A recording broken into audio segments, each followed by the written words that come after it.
Most brides worry about rain or cold feet. I spent the week before my wedding negotiating the terms of my own existence. At 33, I was a director at a healthcare firm, yet one phone call from my parents reduced me to a terrified teenager. They called it generosity, offering to cover the remaining costs. But in the Henderson family, money was never a gift, it was a leash, and they were getting ready to pull. The notification regarding the budget approval for the new patient portal software blinked on my monitor. A calm green light in a sea of gray data. It was 2 p.m. on a Tuesday, and the office in Briar Glen was humming with the low, steady frequency of productivity. I liked this sound. I liked the predictability of my job at the healthcare tech firm, where problems had codes and solutions had protocols. If a line of code broke, we fixed it. If a deadline loomed, we worked late. The logic was clean. My personal life, however, was currently operating without any logic at all. I minimized the budget spreadsheet and brought up the other spreadsheet, the one that had been eating away at my stomach lining for the last 6 months. The wedding master list. I was 33 years old. I was a director of operations. I managed a team of 15 people and a budget of over $2 million. Yet, looking at the row labeled Venue Deposit, I felt the familiar, acidic rise of panic that I usually associated with being 16 and missing curfew. My phone buzzed against the white laminate of my desk. The screen lit up with a single word. Mother. I stared at it. The vibration rattled a pen against my coffee mug. I knew what the call was about. We were weeks away from the date, and the silence from my parents regarding the final vendor payments had been deafening. They had offered to pay. That was how it started. When Evan proposed, amidst the quiet snow of a Vermont hiking trail, my parents had been effusive. They had used words like tradition and support. They had insisted that, as the only daughter, my wedding was their responsibility. I should have known that in the Henderson household. Responsibility was just a synonym for control. I let the call go to voicemail. I needed 10 more minutes of being a competent professional before I reverted to being a disappointing daughter. My fiancé, Evan, often told me I overthought these interactions. He came from a family where people said what they meant and then moved on to eat dessert. He did not understand that my parents, Derek and Marlene Henderson, viewed communication as a game of three-dimensional chess where the board was rigged and I was the only pawn. I took a breath, saved my work, and packed my bag. The planning dinner was tonight. The drive from my office to the apartment I shared with Evan was short, weaving through the tree-lined streets of Briar Glen. It was October, and the New England foliage was putting on a desperate, fiery show before the gray set in. I gripped the steering wheel, rehearsing my lines. Thank you for the offer, but we really want the smaller florist. We appreciate the input, but Evan's cousin is definitely sitting at the family table.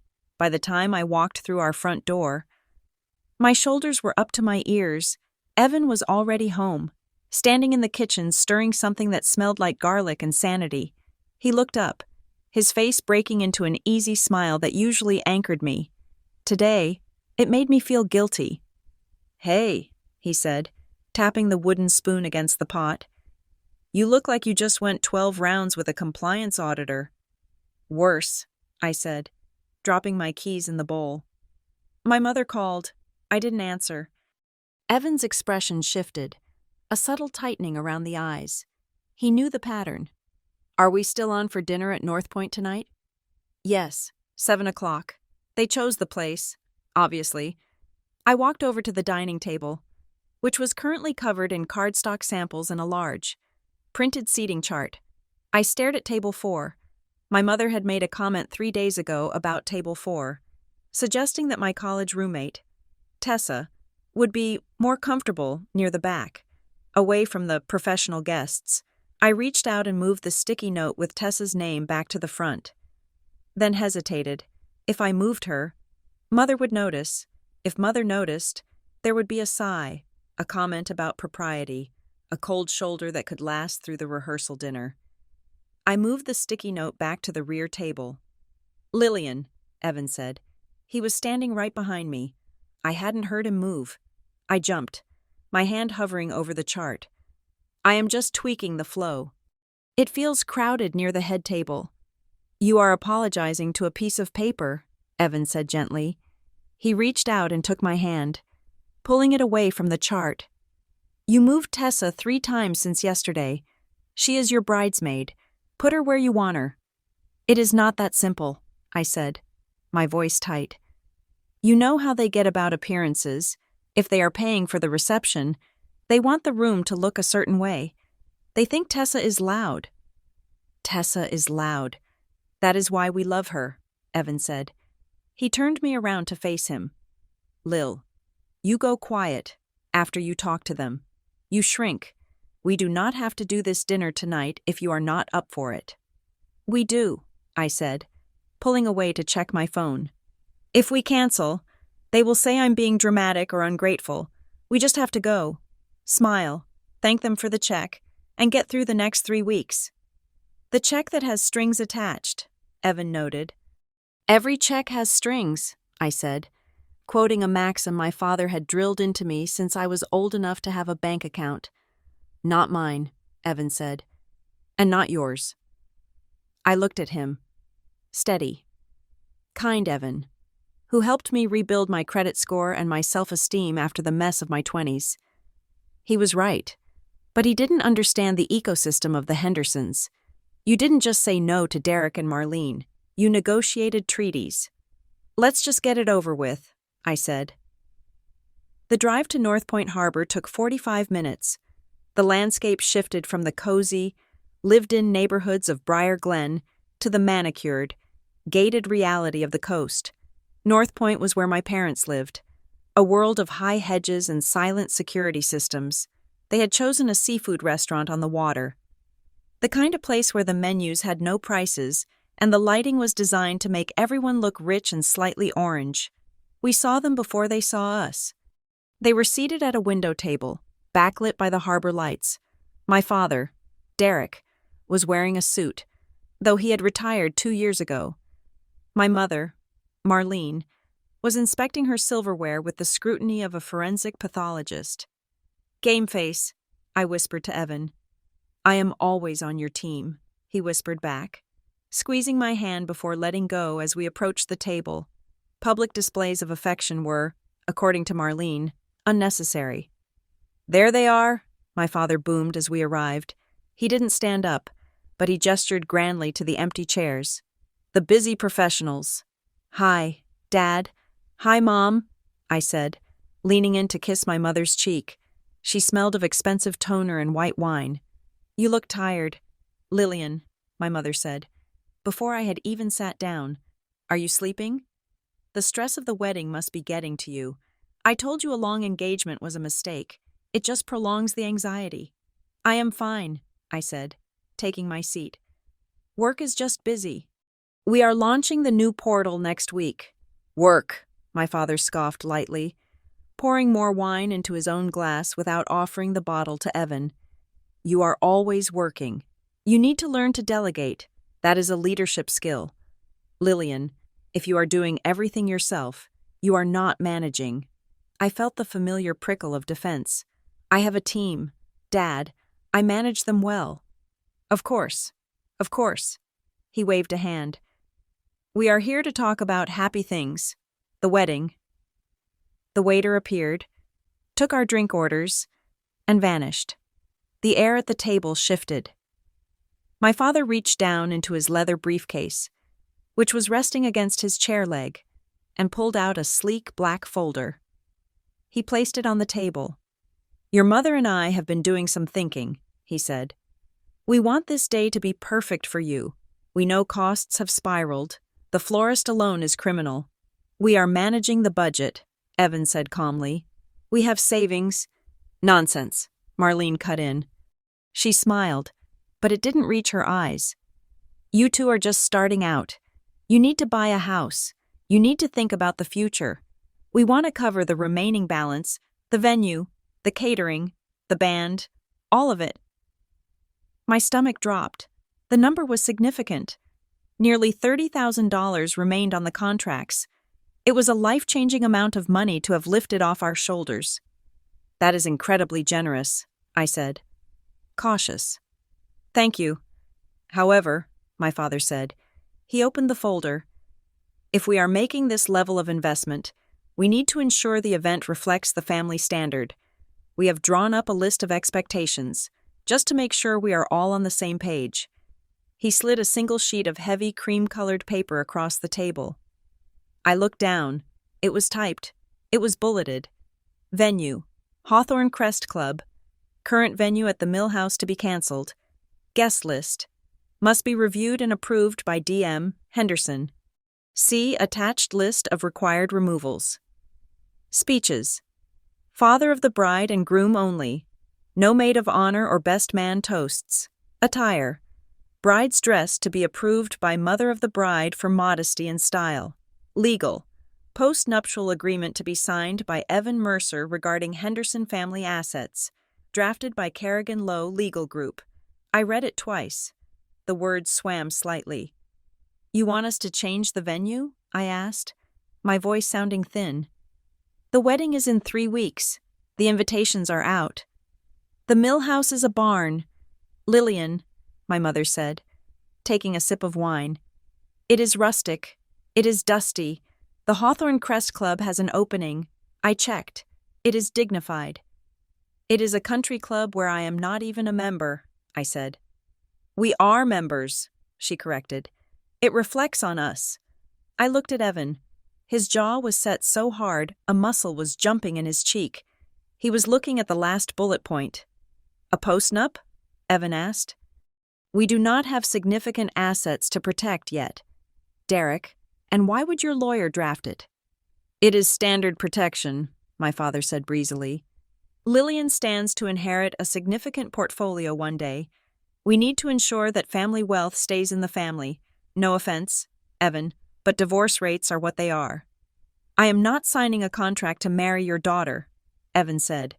His voice was level, but the warmth was gone. And we are not changing the venue. We chose the Mill House because we love it. Then you are choosing to be difficult, my mother sighed. She looked at me, her eyes narrowing. Lillian, look at the guest list requirements. Really look at them. I flipped the page. There was a list of names under the heading Removals. Tessa Ward, Mark Cohen, Sarah Jenkins, Janine Caldwell. Janine? I looked up, incredulous. You want me to uninvite my mentor? She gave me my first job. She wrote my recommendation for my current role. She is rough around the edges, my mother said vaguely. And that friend of hers she brings? We heard rumors. It is not the crowd we want mixing with the senator's wife. The senator's wife? I asked. I did not invite the senator's wife. We did, my father said. She is coming, which is why we need to tidy up the list. You want me to uninvite my best friends and my mentor so you can impress people I do not know, I summarized. We want you to have a wedding that does not embarrass us, my father said. His voice dropped an octave, the jovial facade slipping. We are offering to pay for everything, Lillian, everything. That buys us a say. That is how the world works. I looked at the paper, attire approvals, scripted speeches, legal contracts. It wasn't a wedding, it was a merger acquisition, and I was the distressed asset.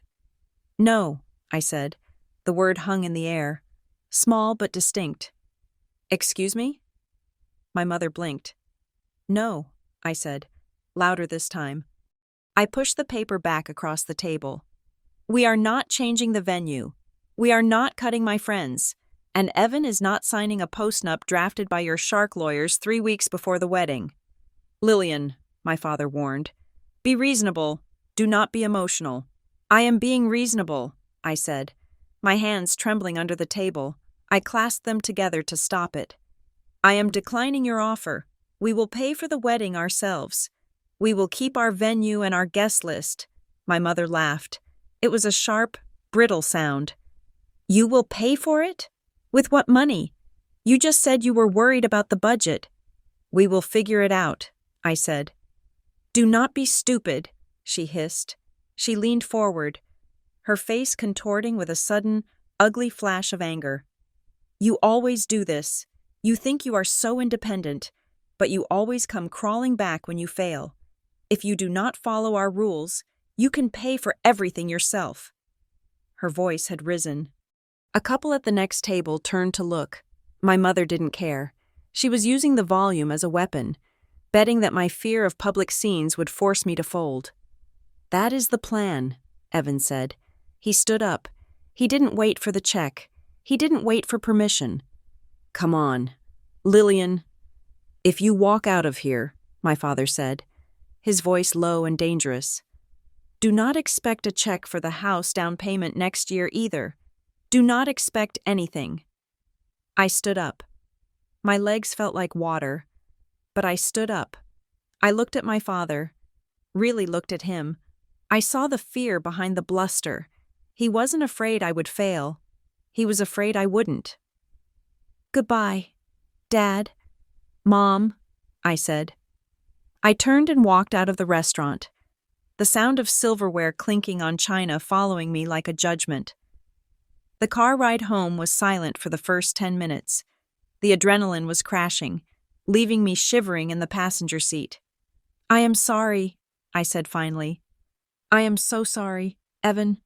"Stop," he said. He reached over and took my hand. "Do not apologize. You were incredible." I was shaking. "But you said no." "They are going to be furious," I said, staring out at the dark highway. "They will try to punish us. They will tell everyone we were disrespectful. They will make it impossible." "We can scale down," Evan said. "We can cancel the band and use a playlist. We can cut the floral budget in half. We can make it work."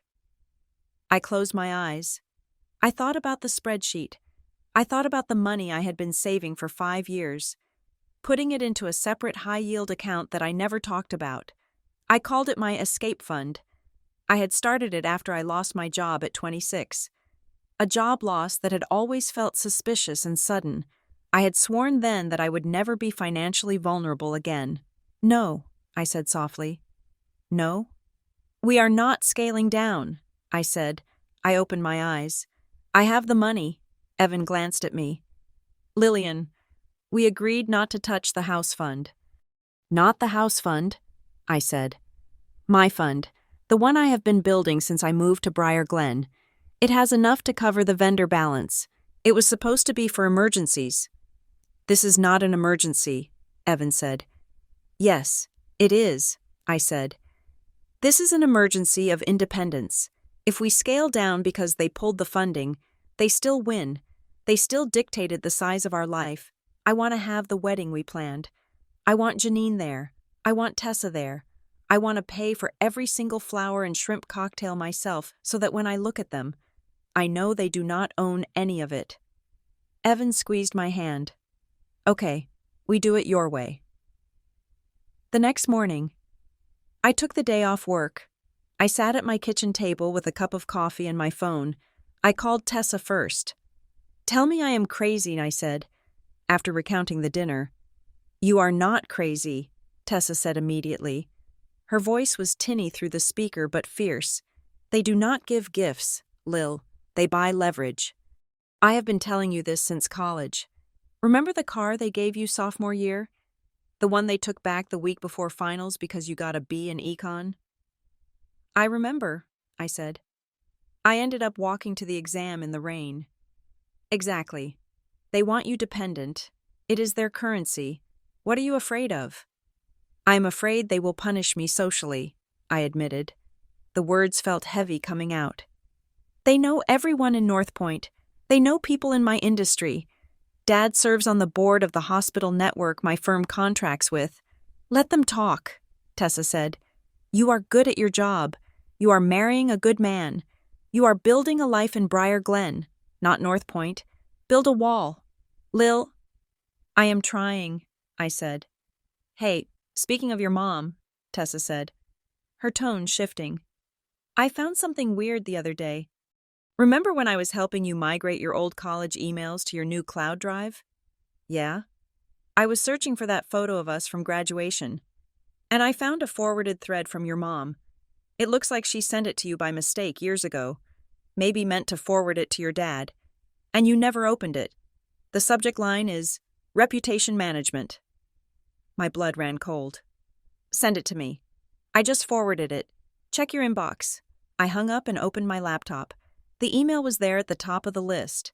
The date was from 4 years ago, right around the time I was up for a major promotion at my previous job. A promotion I mysteriously didn't get, which led to me leaving the company. I clicked it open. It was an email from Marlene Henderson to a contact named S. Vance at North Point Image Consulting. Subject: Lillian's situation. Sarah. Regarding the potential leadership role Lillian is being considered for at MedTech Solutions, we are concerned she is not ready for that level of stress. It would be best if the hiring committee understood the history of instability. Perhaps a gentle inquiry from one of your associates regarding her sabbatical, the gap year, would raise the necessary flags. We just want to protect her from failure. Let us know the fee for handling this discreetly. Marlene. I read it 3 times. The room was silent. But my ears were ringing. They hadn't just predicted my failure. They had engineered it. The gap year they referred to was when I took 3 months off to travel after a breakup. They had spun it as instability. They had paid a consultant to plant seeds of doubt with my employer. I felt a wave of nausea, followed immediately by a cold. Hard clarity. This wasn't just controlling parents. This was sabotage. I needed to know how deep it went. I picked up my phone and dialed Janine Caldwell. Janine had been my manager at that job, the one who had broken the news that I wasn't getting the promotion. Lillian? Janine's voice was warm, professional. Everything okay with the wedding? Janine, I have a strange question, I said, keeping my voice steady. Do you remember when I was up for the director role at MedTech, the one I lost to the external hire? I do, she said. I was shocked. You were the clear choice. Why didn't I get it? You never told me the specific feedback. There was a pause on the line. Lillian. It was odd. HR received a call. It was informal. A background check from a firm claiming to verify your timeline. They implied there were gaps in your resume due to health issues, mental health issues. They made it sound like a liability risk. I tried to fight it, but the VP got spooked. Did they say who called? No, just a consulting firm. Why? I think I know who it was, I said. Thank you, Janine. I really needed to know that. Lillian, are you okay? I am going to be, I said. I really am. I hung up. I sat there for a long time, staring at the email. The grief was there. The mourning for the parents I wished I had. But it was being rapidly overtaken by fury. I opened my wedding spreadsheet. I went to the payment tab. I deleted Derek and Marlene's contact information from the payer column. I replaced it with my own name, Lillian Henderson. I spent the next hour calling every single vendor. Hi, this is Lillian Henderson. I am calling to update the billing information on file. All future invoices should be sent directly to me. Yes, effective immediately. No, my parents are no longer the point of contact. If they call to make changes, please direct them to me. Thank you. By the time I finished, I had spent $12,000 of my savings on deposits. I felt lighter than I had in years. I closed the laptop. The sun was setting, casting long shadows across the apartment. I was done negotiating. I was done apologizing. My phone buzzed. I looked down. It was a text from my father. We need to talk. Tonight. I looked at the words. A command. A summons. I typed back 2 words. Not tonight. Then I put the phone face down and went to help Evan with dinner. The war had started. But for the first time, I knew exactly what I was fighting for. My father did not knock like a man visiting his daughter. He knocked like a process server delivering a subpoena. 3 sharp, authoritative raps that vibrated through the wood of my apartment door. I was standing in the kitchen, gripping the edge of the granite counter. The text message from the previous night, "We need to talk, tonight," had been a warning shot. My refusal to engage then had only bought me 12 hours of silence. Now, they were here. Evan stood beside me, his hand resting on the small of my back. It was a grounding touch, a reminder that the lease had both our names on it, that the locks were ours, that the life inside these walls did not belong to the Henderson Trust. "You do not have to open it," Evan said quietly. "If I do not, they will stand there until the neighbors call the police," I said, "and then they will tell the police they were worried about my mental state. It is a win-win for them." I walked to the door and unlocked it. Derek and Marlene Henderson stood in the hallway. They were not angry. That would have been easier to handle.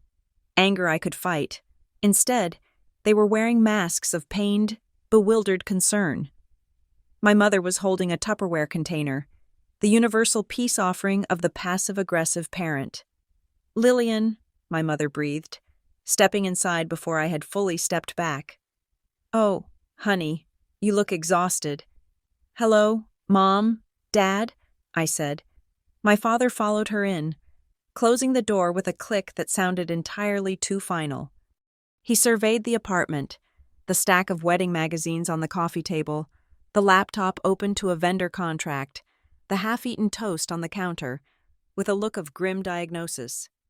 "We were worried," he said, "after the way you ran out of the restaurant last night.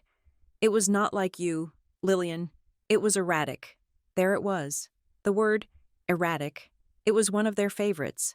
"I did not run," I said, keeping my voice level. "I left. There is a difference." "We brought lasagna," my mother said, placing the container on the counter as if it were a bomb she was defusing. "I know you stop eating when you get manic." "I am not manic," I said. "I am wedding planning." "Let us sit," my father said, moving toward the living room. He sat in Evan's favorite armchair, claiming the space. My mother perched on the edge of the sofa, smoothing her skirt. Evan remained standing, leaning against the doorframe of the kitchen, arms crossed. He looked like a bouncer at a club my parents were too old to get into. "Look," my father began, clasping his hands. "We are not here to fight. We are here to fix this. We understand that emotions are high. Brides get overwhelmed." "I am not overwhelmed," I said, sitting on the opposite sofa, keeping a safe distance. "I am resolute. I told you last night, we are paying for the wedding. We are keeping our guest list. The discussion is over." "It is not just about money. Lillian," my father said. His voice dropped, becoming deeper, more serious. "You think this is a transaction. You think you can just write a check and cut us out. But you are forgetting how the world works." "How does the world work, Derek?" Evan asked from the doorway. My father ignored him. He kept his eyes locked on me. "You have a career, Lillian, a good one. You have ambitions. Who do you think introduced you to the board chairman at your current firm? Who do you think made the call that got you into the accelerated management program?" I went still. "I got into that program on my merits." "You got in because you are a Henderson," my father said softly. "Because people know me. Because I vouch for you. Our name is a currency. You have been spending it your whole life without even looking at the balance." "That is not true," I said, though a cold seed of doubt planted itself in my stomach. "If you go through with this," my mother interrupted, her voice trembling with manufactured sorrow, "if you embarrass us with this motley crew of a guest list, if you refuse to sign the protections we drafted, we cannot continue to extend that support." "What does that mean?" I asked. "It means," my father said, "that the network closes, the introductions stop, the quiet words of support to the right people vanish.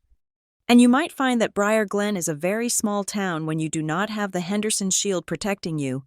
It was a suffocating threat. He wasn't just threatening to pull funding for a party. He was threatening to dismantle my professional identity. He was claiming ownership of my success. "So that is the ultimatum," I said. "Obey, or we torch my career?" "It is not a threat," my mother said, her eyes wide and innocent. "It is just consequences. We cannot vouch for someone who does not respect the family.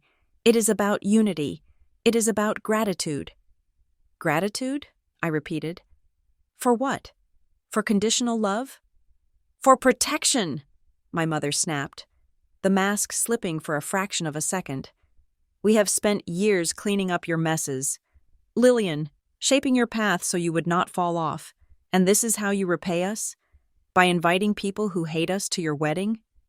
Who hates you? I asked. My college roommate? My mentor? They are messy people, my father said. They complicate the narrative. Evan pushed off the doorframe and walked into the room. He didn't rush. He moved with a slow, deliberate weight that changed the air pressure in the room. He stood next to where I was sitting. There is no narrative, Evan said. There is just a wedding, and Lillian is not a project you are managing. She is a woman. This is a family matter, Evan, my father said dismissively, not even turning his head. We are discussing long-term legacy. You are a technician. You do not understand the stakes. I am her fiancé, Evan said, and I understand that you are trying to bully her into signing a legal document that benefits you. Not her. The postnup is off the table. The guest list veto is off the table. And if you ever speak to her like she is an employee again, you will find yourself uninvited. My father stood up. His face flushed a dark, bruised red. You do not have the authority to uninvite me. I am the father of the bride. I am the groom, Evan said. And we are the ones signing the checks now, remember? My mother stood up too, clutching her purse. She looked at me, her eyes wet with tears that I knew she could summon on command. Lillian, please, she said, do not let him drive a wedge between us. We just want to protect you. We know you are fragile. We know how hard you took it when things went wrong before. When things went wrong? I asked. With Milo, she whispered. With that whole situation. We just do not want to repeat. The name hit me like a physical blow. Milo Grant. I hadn't heard his name spoken in this room in 7 years. Milo? I said. What does he have to do with this? Well, at least he won't be there, my mother said. A quick, dismissive slip of the tongue. We can at least be grateful you had the sense not to drag that history back up, although with your judgment lately, I was half worried you would find him. I stared at her. You assume he won't be there. Of course, she said. He is gone. We made sure. Well, he moved on. We made sure.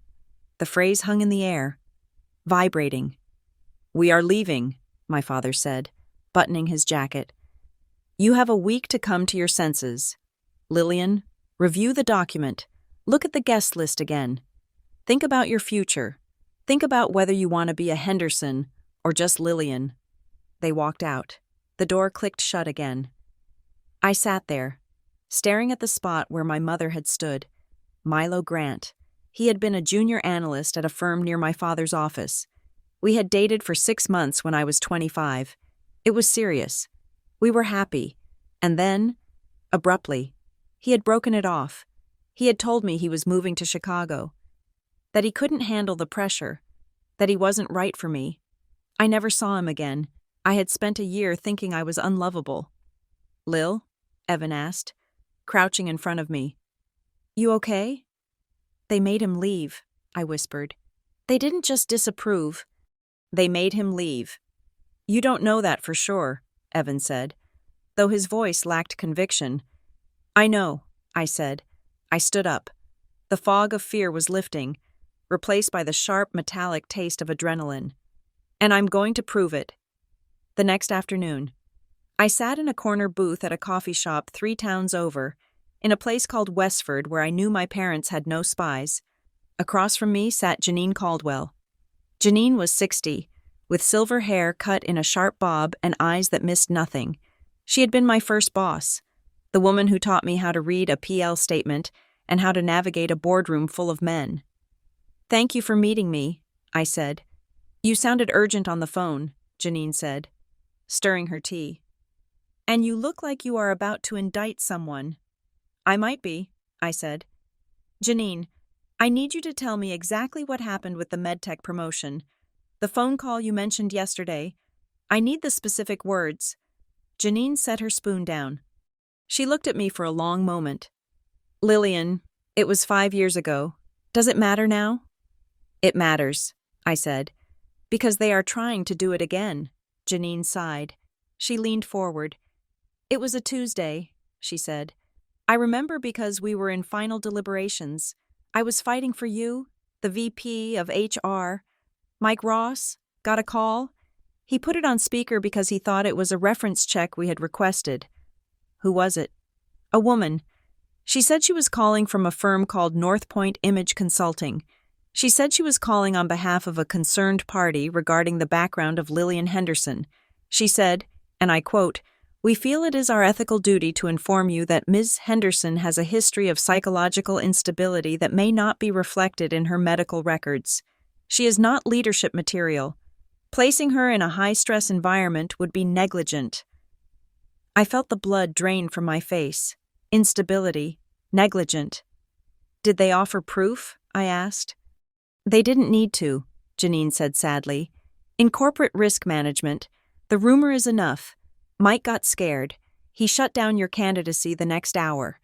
He told me to tell you it was an experience gap." "And you believed them?" "I didn't," Janine said, "but my hands were tied. And honestly, Lillian? I was confused. I knew your parents.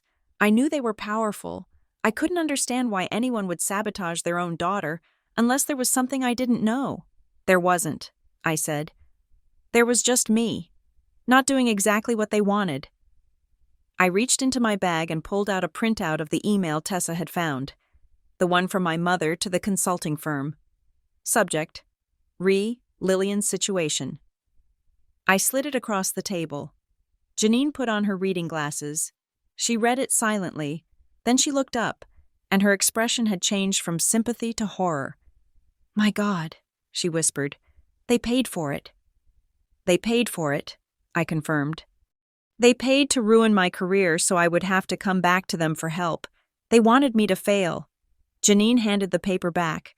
Her hand was shaking slightly. "Lillian, this is sick." "It is control," I said. "Janine, I have one more question. Did you ever hear the name Milo Grant?" Janine frowned. Thinking, "The name sounds familiar. Didn't he work at that boutique firm next to your father's office? The one that got bought out?" "Yes. I think I remember seeing his name on a blacklist once," Janine said slowly. "Not an official one, but a do-not-hire list that circulates among the executive recruiters in the city. I thought it was for compliance violations." I closed my eyes. "Lillian," Janine said, reaching for my hand, "what are you going to do?" "I am going to stop them," I said. "But I need facts. I can't just accuse them. They will gaslight me. They will say I am imagining it. I need a paper trail." "Then you need a professional," Janine said. "You know that, right? You can't Google this." "I know," I said. 2 hours later, I walked into an office building in downtown Boston. The plaque on the door read, "Piercevale Investigations." Rowan. Pierce was not what I expected. I expected a noir detective with a trench coat. Rowan was a woman in her late 30s, wearing a tailored navy suit and typing on a dual monitor setup that looked more advanced than the one I used at work. "Lillian Henderson," she said, not looking up from the screen. "You have a 2 o'clock. Take a seat." I sat. The office was minimalist. Clean lines, no clutter. Rowan spun her chair around. She had sharp, intelligent eyes and a stillness about her that was unnerving. "You said on the phone this was a sensitive family matter involving corporate interference." Rowan said. "Yes," I said. "My parents, Derek and Marlene Henderson." Rowan raised an eyebrow. "The Hendersons of North Point Harbor? Philanthropy and venture capital?" "That is the brand," I said. "The reality is different." I laid it out for her. The email, the conversation with Janine, the suspicion about Milo Grant, the ultimatum about the wedding. Rowan took notes on a tablet. She didn't interrupt. She didn't look shocked. She just absorbed the data. "So," Rowan said when I finished, "you want to know the extent of the interference. You want to know if North Point Image Consulting is a legitimate firm or a shell for your parents' dirty work, and you want to know what happened to Milo Grant." "I want to know if my life is my own," I said, "or if it is a script they wrote." "It is a background trace," Rowan said. Financial forensics on the consulting firm. Witness location for grant. It will take a few days. It won't be cheap. I have the money, I said. I am paying for my own wedding, and apparently, I am paying for my own truth. I will get started, Rowan said. But Lillian, be careful. If your parents are using firms like this, they monitor things. Change your passwords. Use two-factor authentication on everything. Do not discuss this over the phone. I understand, I said. That night, Evan and I sat on the floor of our living room. The expectations sheet from my parents was in the shredder. We were starting from scratch. We need a new plan for the welcome dinner, I said. If we do it at the country club like they wanted, they control the room, they control the microphone, they control who gets in. The Alder Room, Evan said immediately. I looked at him. The little Italian place on Main Street? The one where we had our second date, Evan said. It is small. It is private. The owner, Marco, loves us. We can rent the whole back room. It holds 50 people, just our people. 50 people, I said, thinking about the guest list my parents had demanded. They wanted 200 for the welcome drinks alone. We cut the fluff, Evan said. No business associates, no distant cousins we haven't seen in a decade, just the people who actually know our phone numbers. My parents will hate it, I said. It is not prestigious. Good, Evan said. Let them hate it. It is our dinner.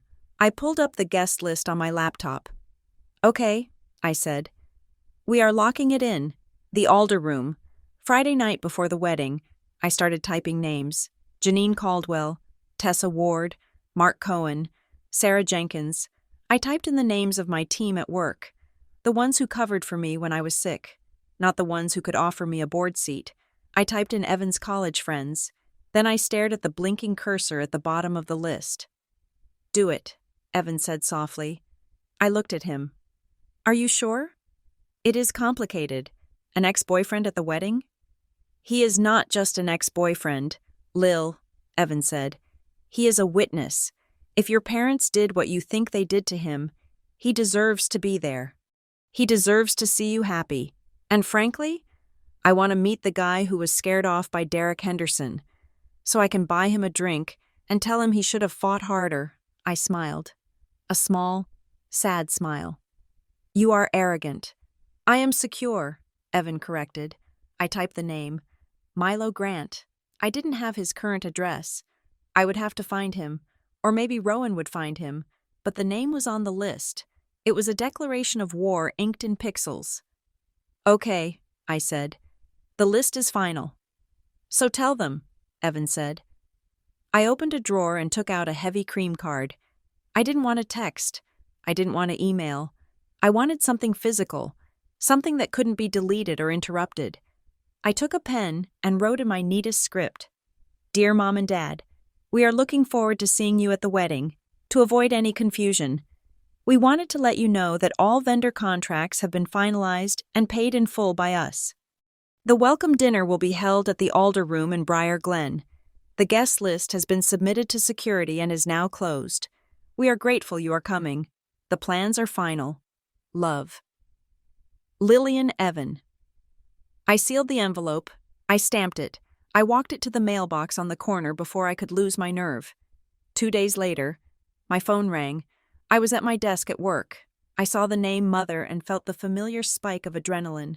But this time, it was mixed with a cold, hard resolve. I had Janine's story. I had Rowan investigating. I wasn't a child anymore. I picked up. Hello, Mother. Lillian, she said. Her voice was not loud. It was trembling. It sounded like a wire pulled so tight it was humming. We received your note. Good, I said. I wanted to make sure you had the details for the welcome dinner. The Alder Room? She asked. A pizza parlor? It is a lovely restaurant, I said, and it is where we are happy. You said the guest list is closed, she said. It is. And you said you submitted it to security, she continued. The tremble in her voice was getting worse. It wasn't sadness. It was rage. Pure, distilled rage. Why would you need security at a family wedding, Lillian? To ensure that only the invited guests are admitted, I said calmly. We want an intimate gathering.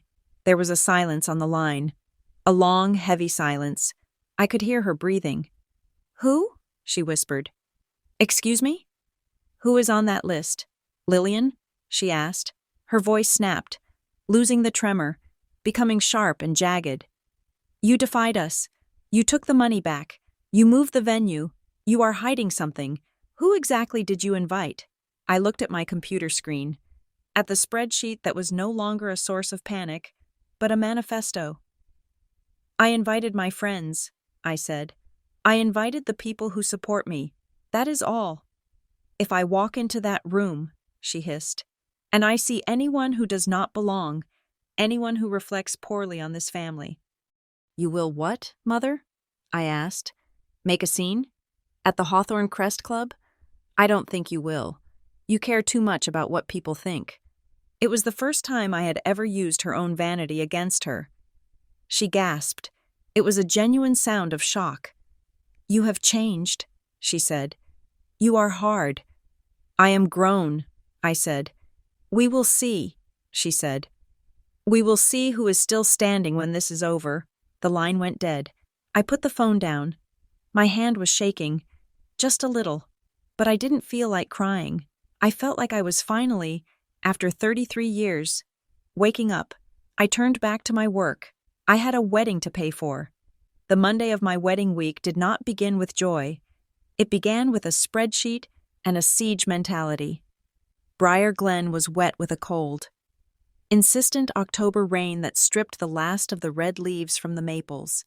Inside my office, the heating vents rattled with a dry, mechanical hum. I was supposed to be reviewing the final code deployment for the patient portal, but instead, I was staring at my phone, watching emails from my mother roll in.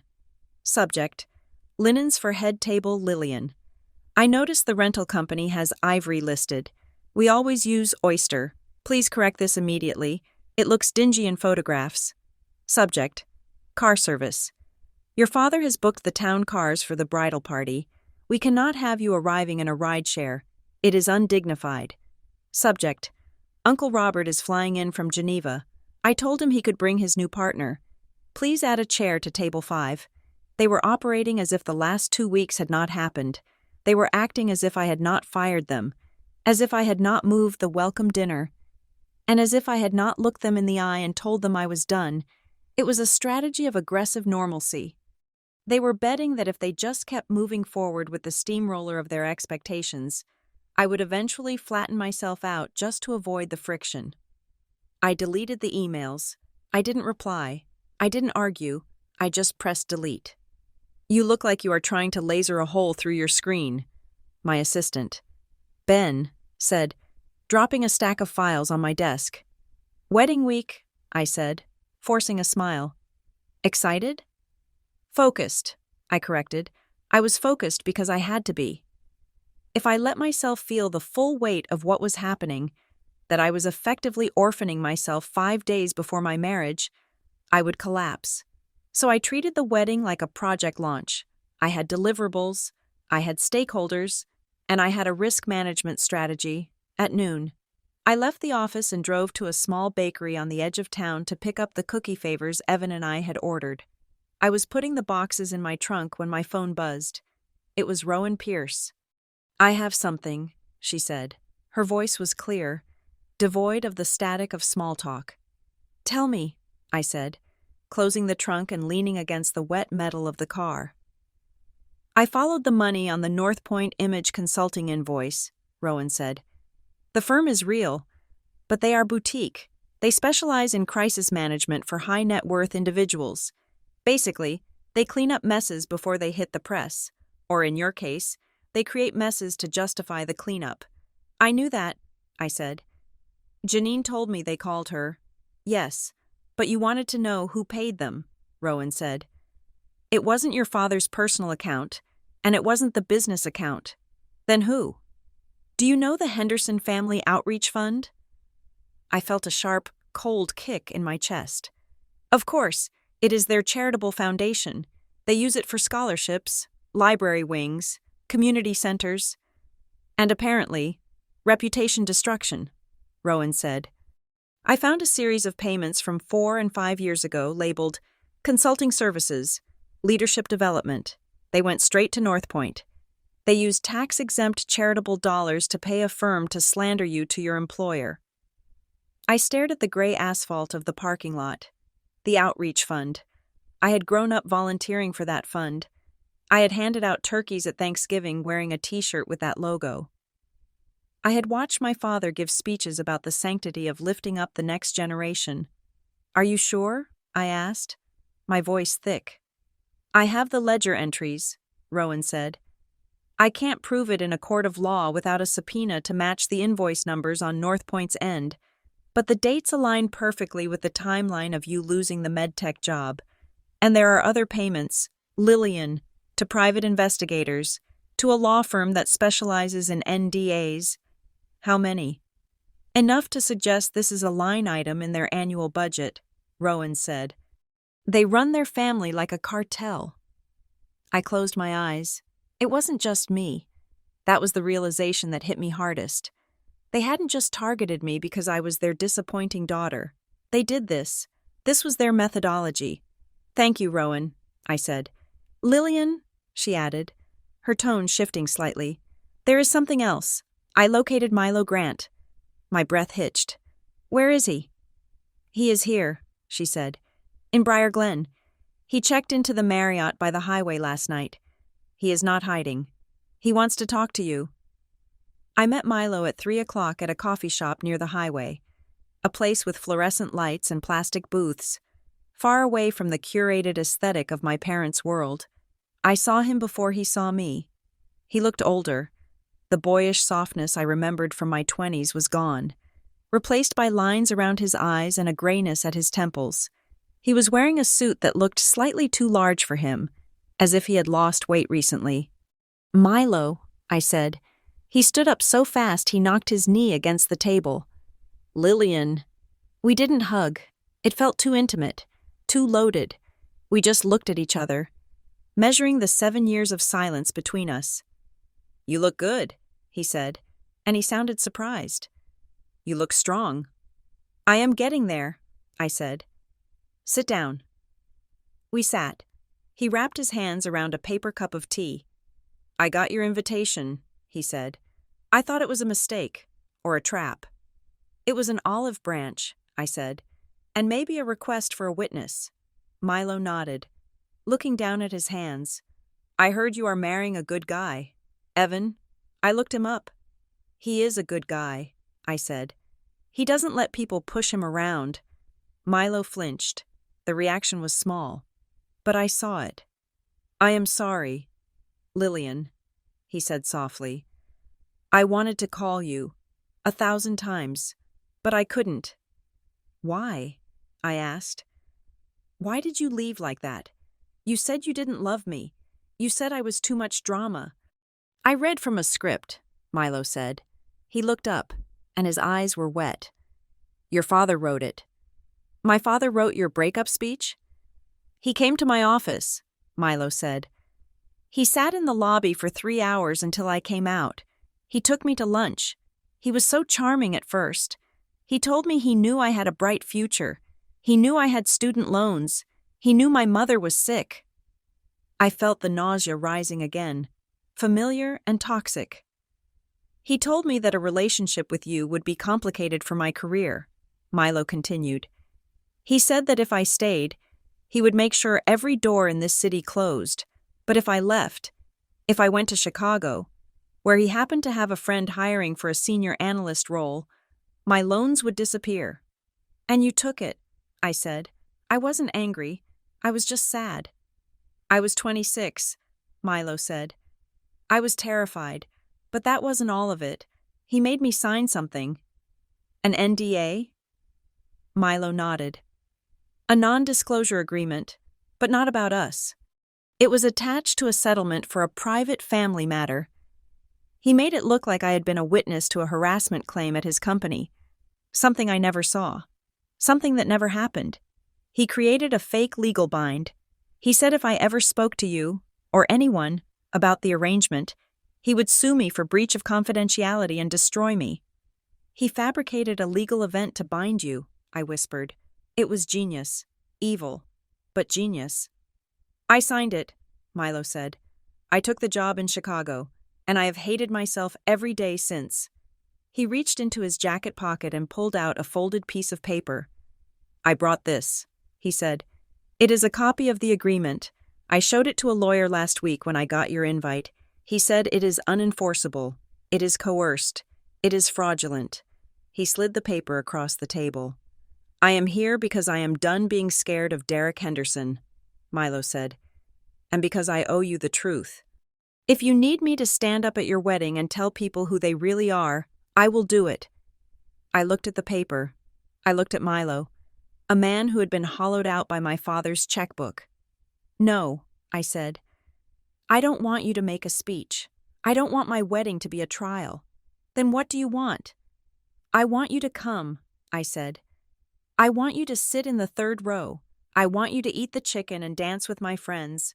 I want my father to see you there, living your life, breathing his air, and realizing that his contract has expired.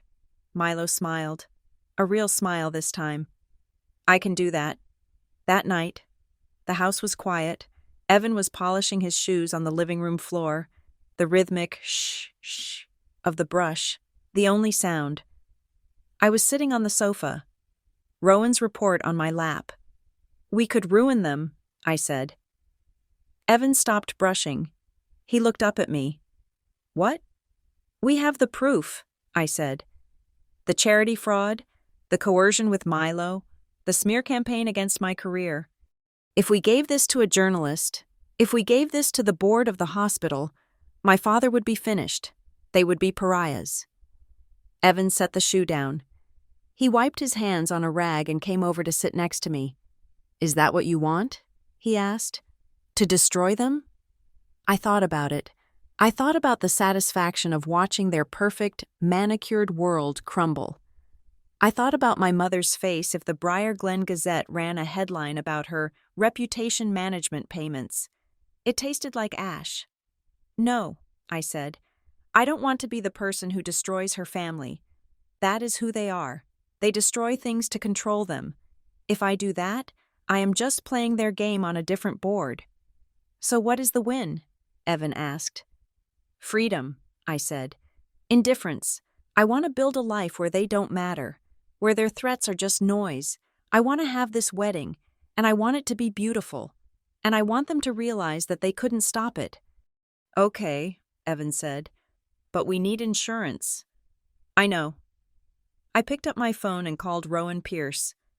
Lillian? She answered on the first ring. I have a job for you on Saturday, I said. I don't need you to investigate anymore. I need you to attend. Security? Witness, I said. My parents are going to be there.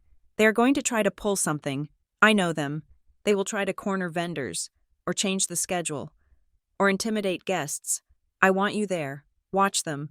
If they step out of line, if they try to bully anyone, I want you to step in. Professionally. I can do that, Rowan said. I have a very nice blazer for weddings. One more thing, I said. If my father tries to threaten you, tell him you have the ledger from the outreach fund. Understood, Rowan said. Thursday came, 2 days before the wedding. I was at the florist, checking the bouquets, wildflowers, loose and organic, nothing like the tight, suffocating roses my mother wanted, when my phone started buzzing with text messages. Bing, bing, bing. I looked down. It was my cousin, Sophie. She was 22, sweet, and easily confused by family politics. Lil, I'm so confused. Are we going to the club first tonight? Or the restaurant tomorrow? Aunt Marlene sent an invite for welcome cocktails tonight at Hawthorne Crest. I froze. I scrolled up. There was a screenshot Sophie had sent. It was a digital invitation, elegant and formal. Derek and Marlene Henderson invite you to a pre-wedding celebration toasting Lillian and Evan. Thursday, 7 p.m., Hawthorne Crest Club. They were hosting a rogue event. They were inviting people I had likely cut from the list. people they wanted to impress, to a separate party to control the narrative before the actual wedding began. They were going to stand in that room, drink expensive scotch, and tell everyone how difficult I had been, how they were making the best of it, how they were the martyrs of this marriage, and they were confusing my actual guests. I felt the panic flare, hot and white. They were hijacking the weekend. "Everything okay?" the florist asked, holding up a spray of eucalyptus. "No," I said. "My parents are throwing a party I didn't agree to."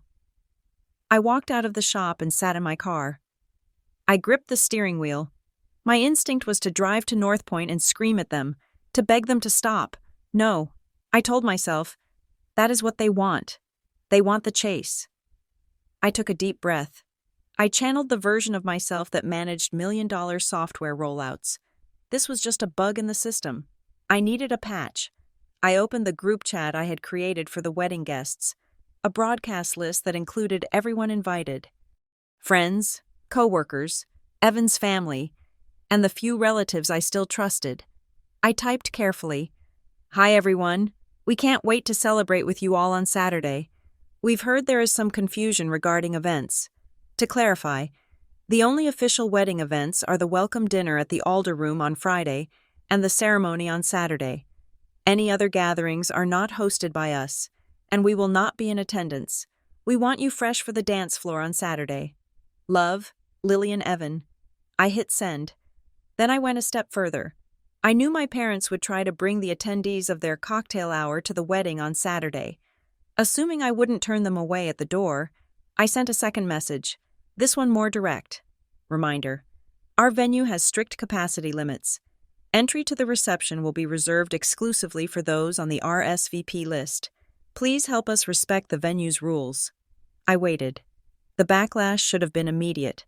My mother should have been calling. My aunts should have been texting me about being rude. Instead, a text came through from Aunt Margaret. She was my father's sister, a woman who had lived in Arizona for 20 years and rarely came home. "Good for you.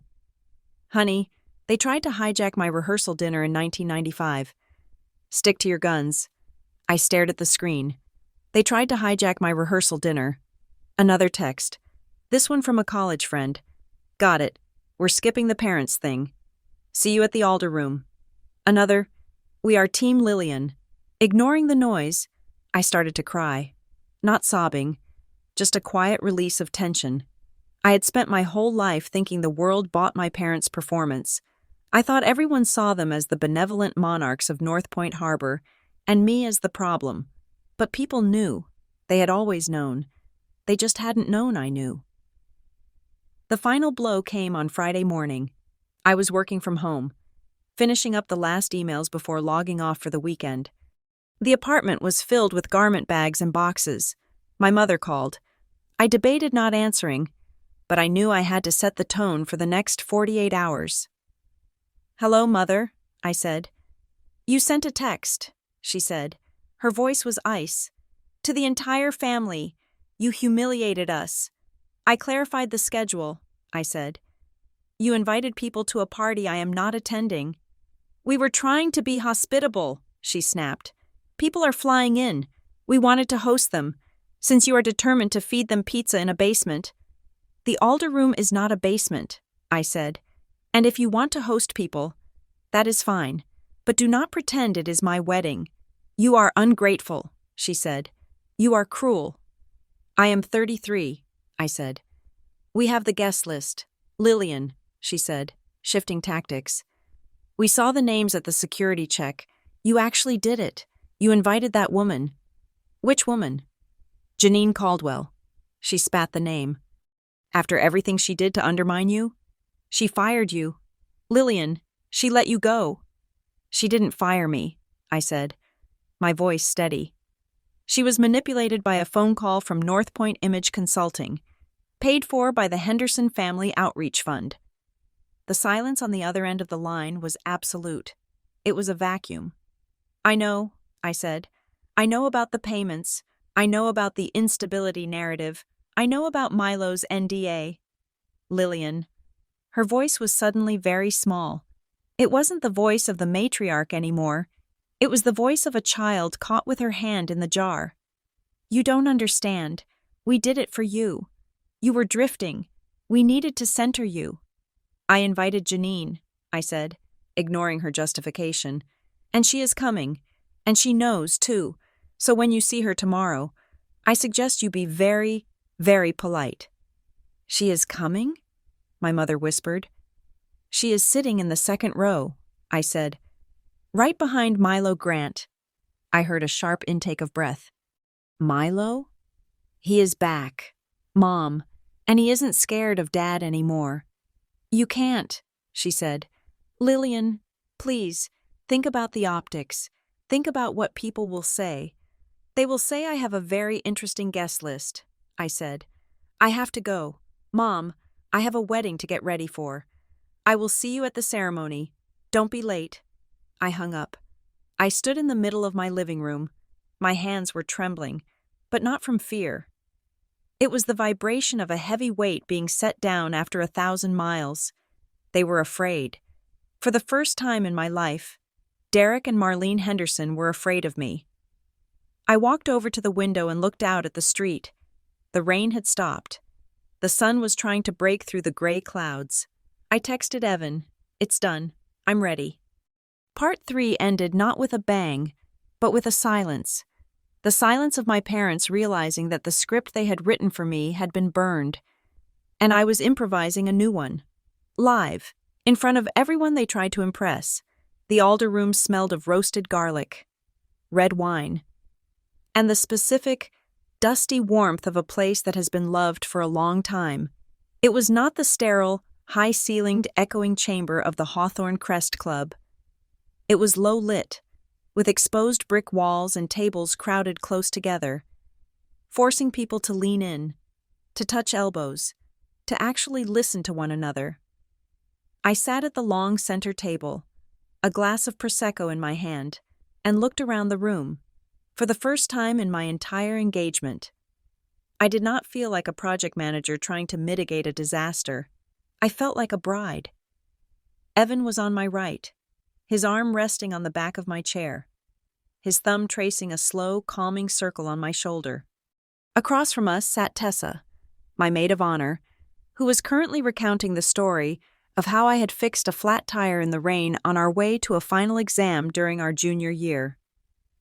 "So there is Lillian," Tessa was saying, gesturing with a breadstick. "She is wearing this pristine white skirt suit because she thought it made her look executive, and she is knee-deep in mud, wrestling with a lug nut that is rusted shut, and she just looks at me, rain dripping off her nose, and says, 'Tessa, this is just a logistics problem. Hand me the wrench.'" The table erupted in laughter. It was warm, genuine laughter. It wasn't the polite tittering of my parents' dinner parties, where laughter was a signal of agreement rather than amusement. "And she made the exam," Mark, another friend from college, added. "And she got an A." "She got an A-, I corrected, smiling. "See?" Tessa pointed at me. "Relentless standards, but she got us there. That is who she is. She gets you there, no matter how much mud she has to wade through." I felt a lump form in my throat. I wasn't used to this version of my biography. In the Henderson house, my history was a list of near misses and almost failures that had been rescued by my parents' intervention. To hear my friends describe me as capable, as resilient, as someone who saved herself, it was disorienting. It was healing. The door to the private room opened. The air pressure in the room shifted instantly. It was a physical sensation, like a window being left open in winter. Derek and Marlene Henderson stood in the doorway. They were late. The dinner had started at 7. It was now 8:15, and they were aggressively overdressed.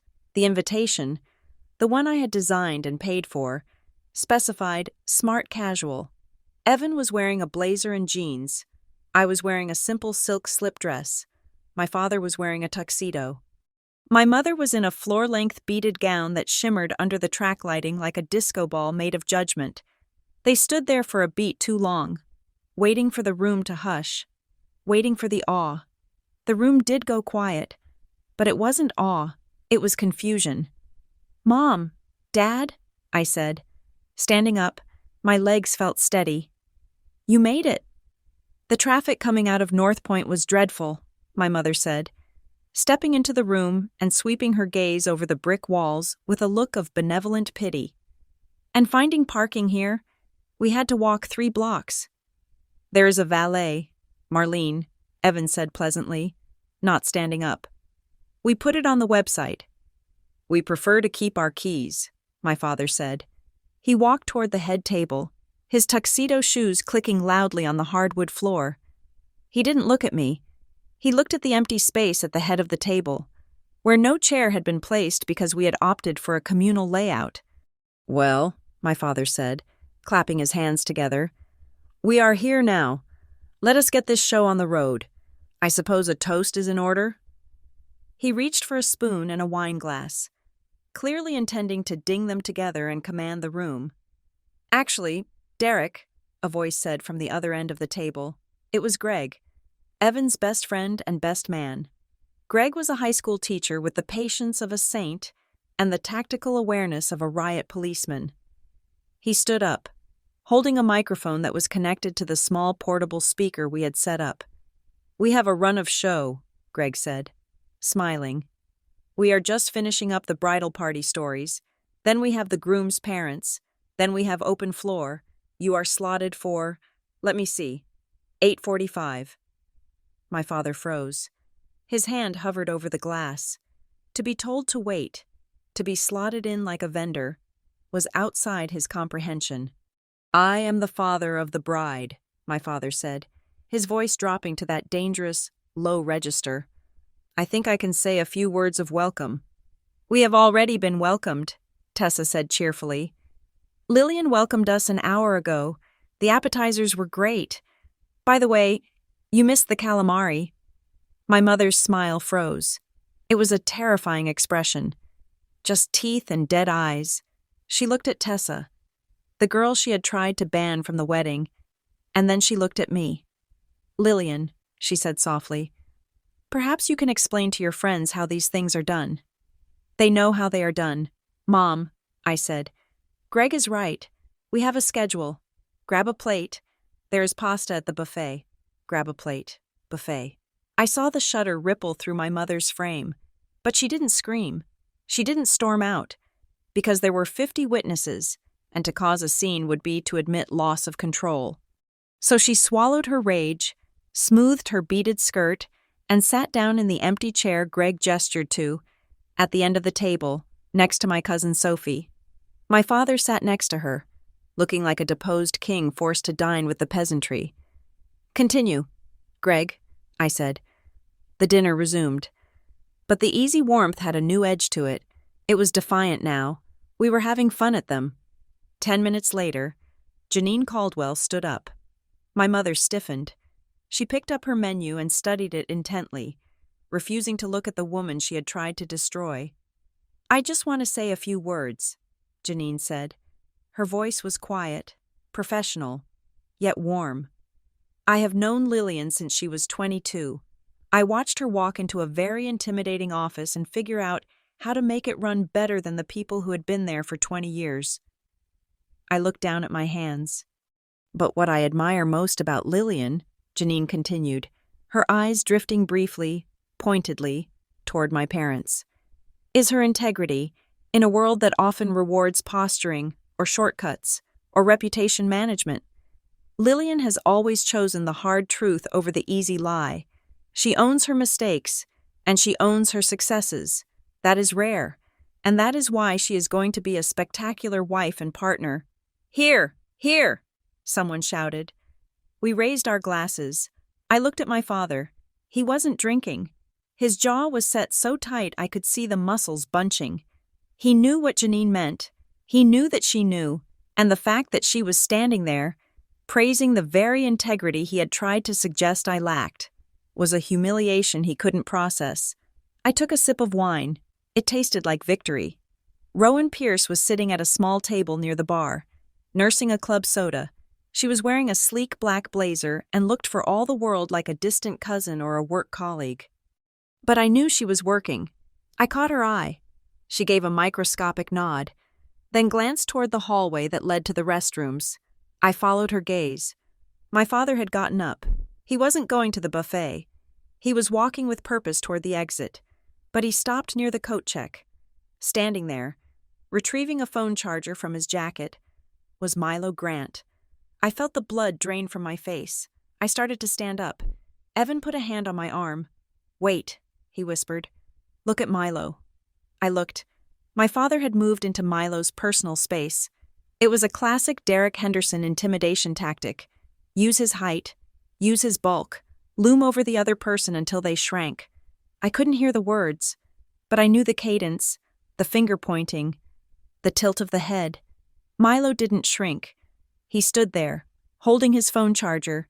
He didn't step back. He didn't look down. He waited for my father to finish speaking, and then he said something. He said it calmly.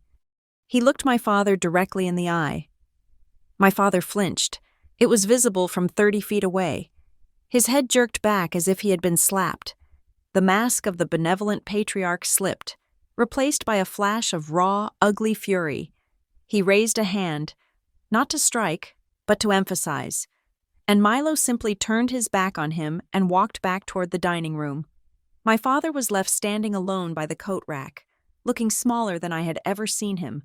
I let out a breath I didn't know I was holding. "He handled it," Evan said. "He did," I said.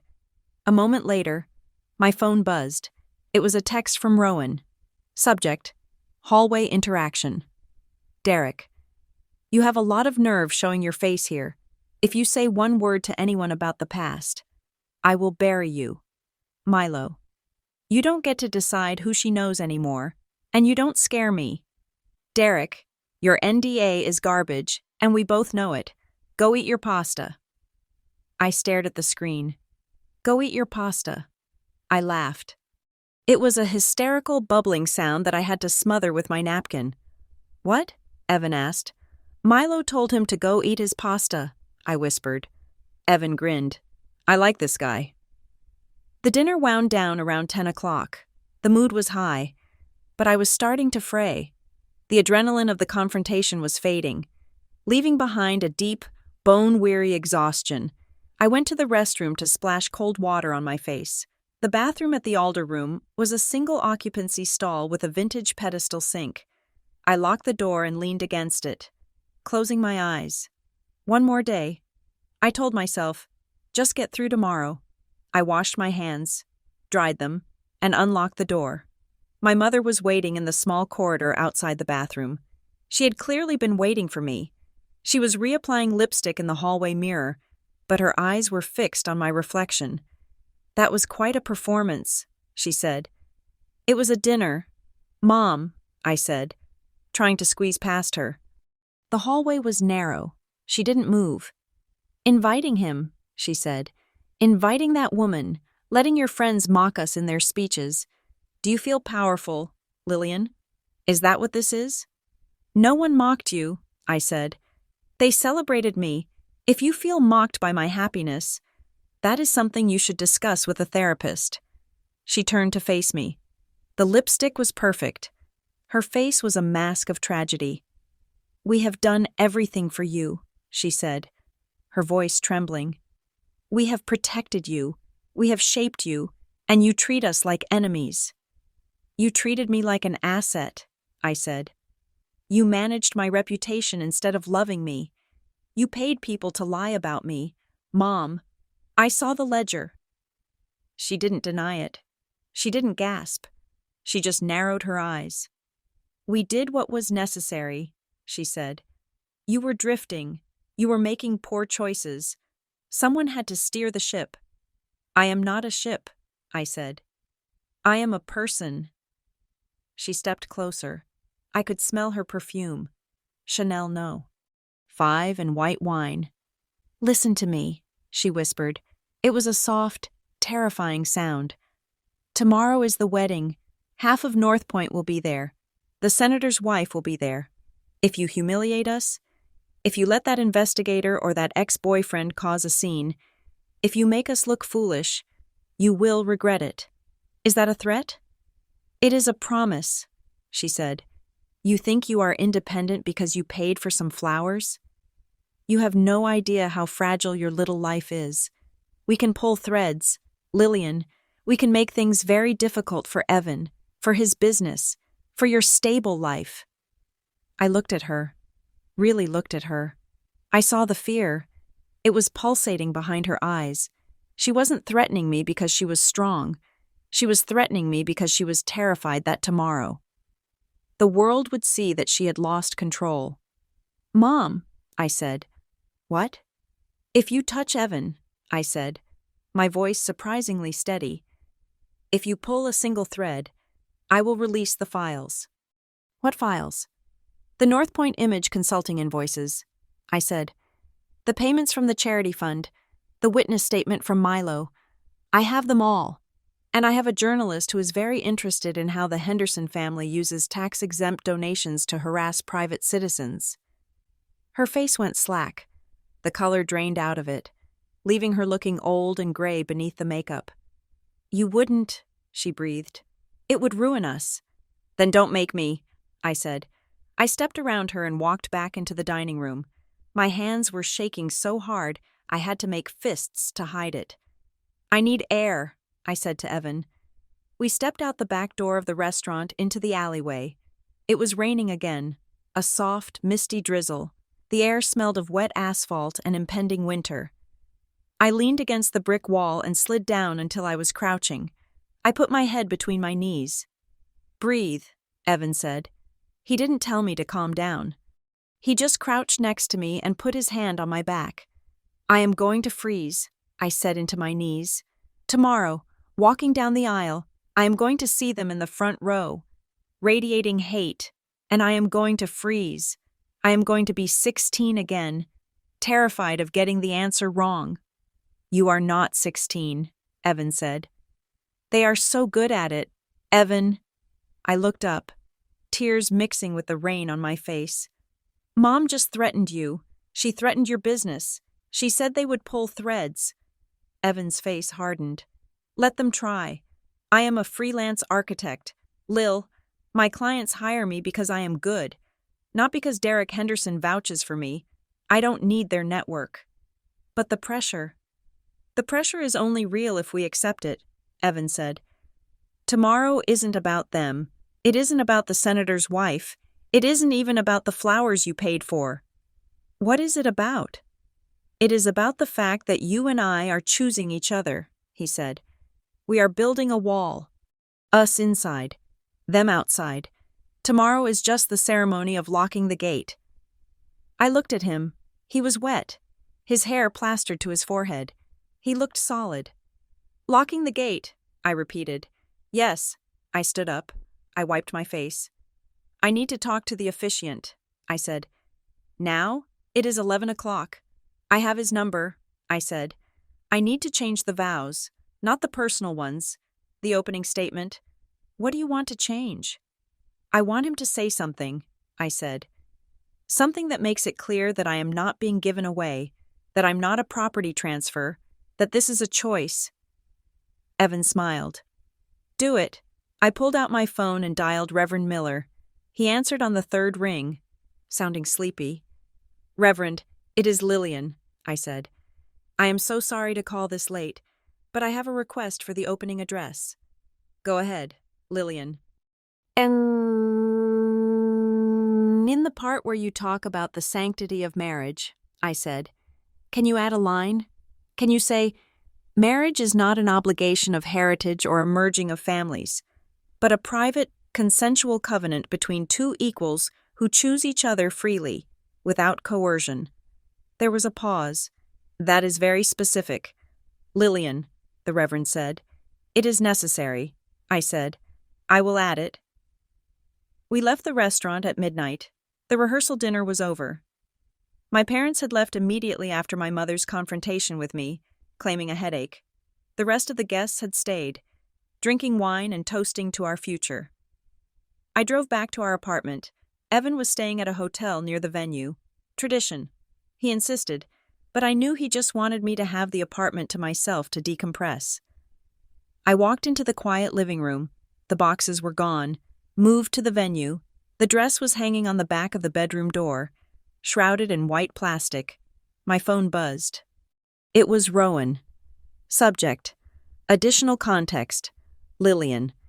Just got off the phone with a contact in D.C. North Point isn't just a fixer for your parents. They have a retainer with 3 other families in Briar Glen. They specialize in air management. Basically, rich parents pay them to sabotage relationships, careers, or choices that don't align with the family brand. It's a racket. Your parents aren't just controlling. They are part of a syndicate of control. This pattern is extensive. If this gets out, the scandal isn't just about your family. It's about the whole social circle. I read the text twice. Air management. It made me sick, but it also made me strangely calm. It confirmed that my defectiveness was a manufactured product. I wasn't a bad daughter. I was a non-compliant asset in a portfolio. I put the phone on the nightstand. I looked at the dress. For months, I had been terrified that my parents would ruin the wedding. I had been afraid they would stand up and object. I had been afraid they would cut off the money. I had been afraid they would make me cry. But as I climbed into bed, pulling the duvet up to my chin, I realized the dynamic had flipped. They were the ones who were afraid. They were afraid of Milo. They were afraid of Janine. They were afraid of Rowan. They were afraid of the ledger. And most of all, they were afraid of me. I wasn't going to plead with them to behave tomorrow. I wasn't going to negotiate. If they caused chaos, I wouldn't shrink. I wouldn't cry. I would just leave. The thought was so simple, so radical, that it made me smile in the dark. I had the power to walk away. I had the money. I had the truth. I had Evan. If Derek and Marlene Henderson wanted to turn my wedding into a battlefield, they would find that I had already evacuated the civilians and was holding the detonator. I closed my eyes. "Lock the gate," I whispered to the empty room, and for the first time in 3 weeks, I fell asleep instantly.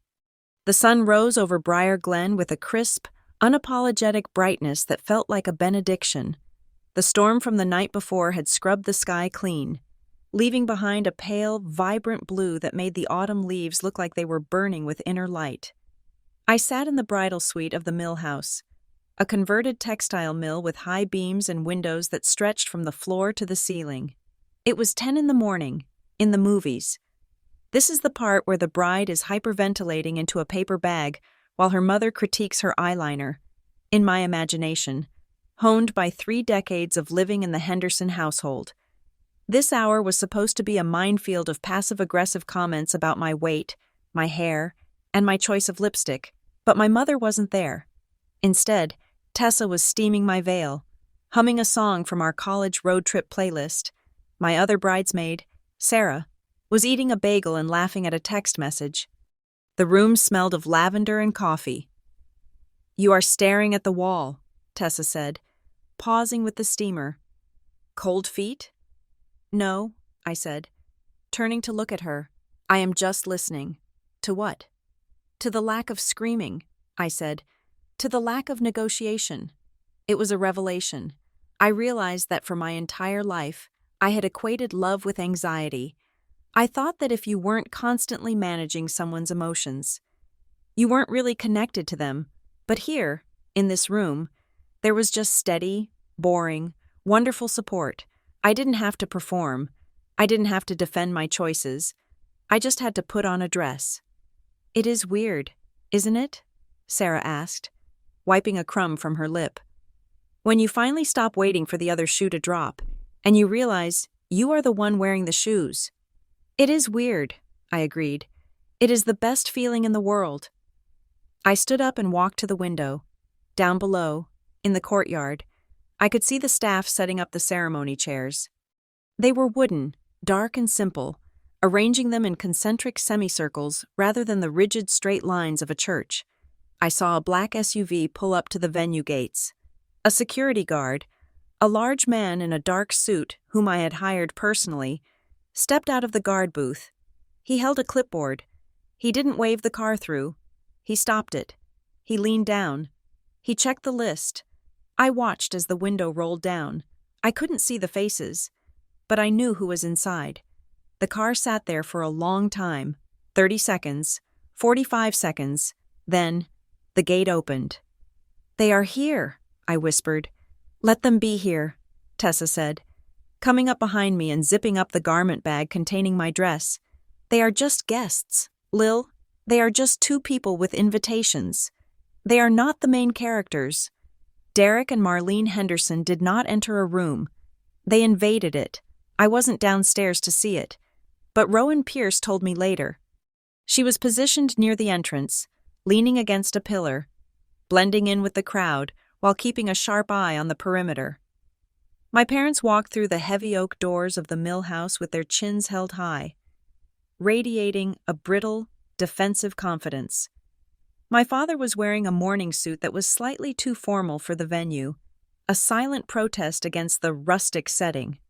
My mother was in silver, a color that looked like armor. They scanned the room immediately. They weren't looking for me.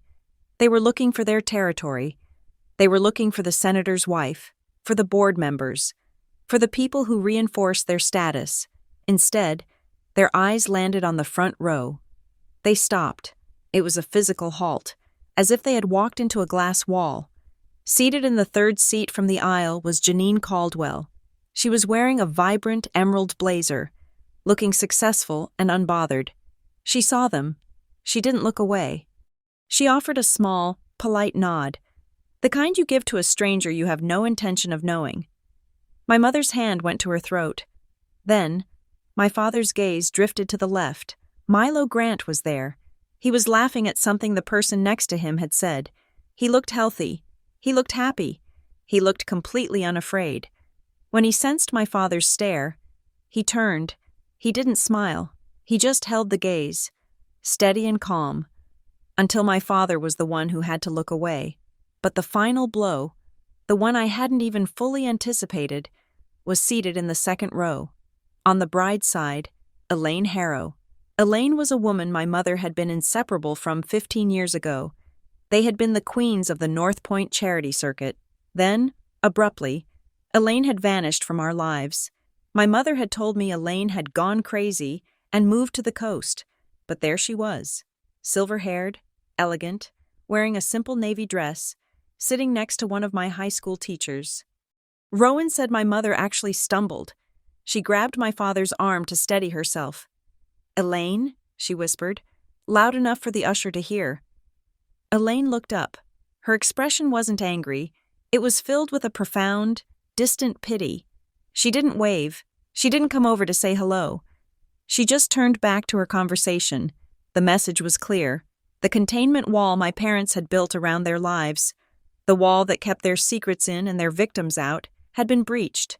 The usher, a cheerful young woman who had no idea she was escorting a nuclear warhead, smiled at them.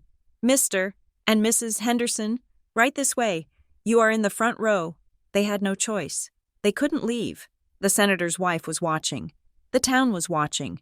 They had to walk down that aisle, past the woman they had exiled, past the man they had threatened, past the mentor they had sabotaged, and take their seats of honor. It was the longest walk of their lives.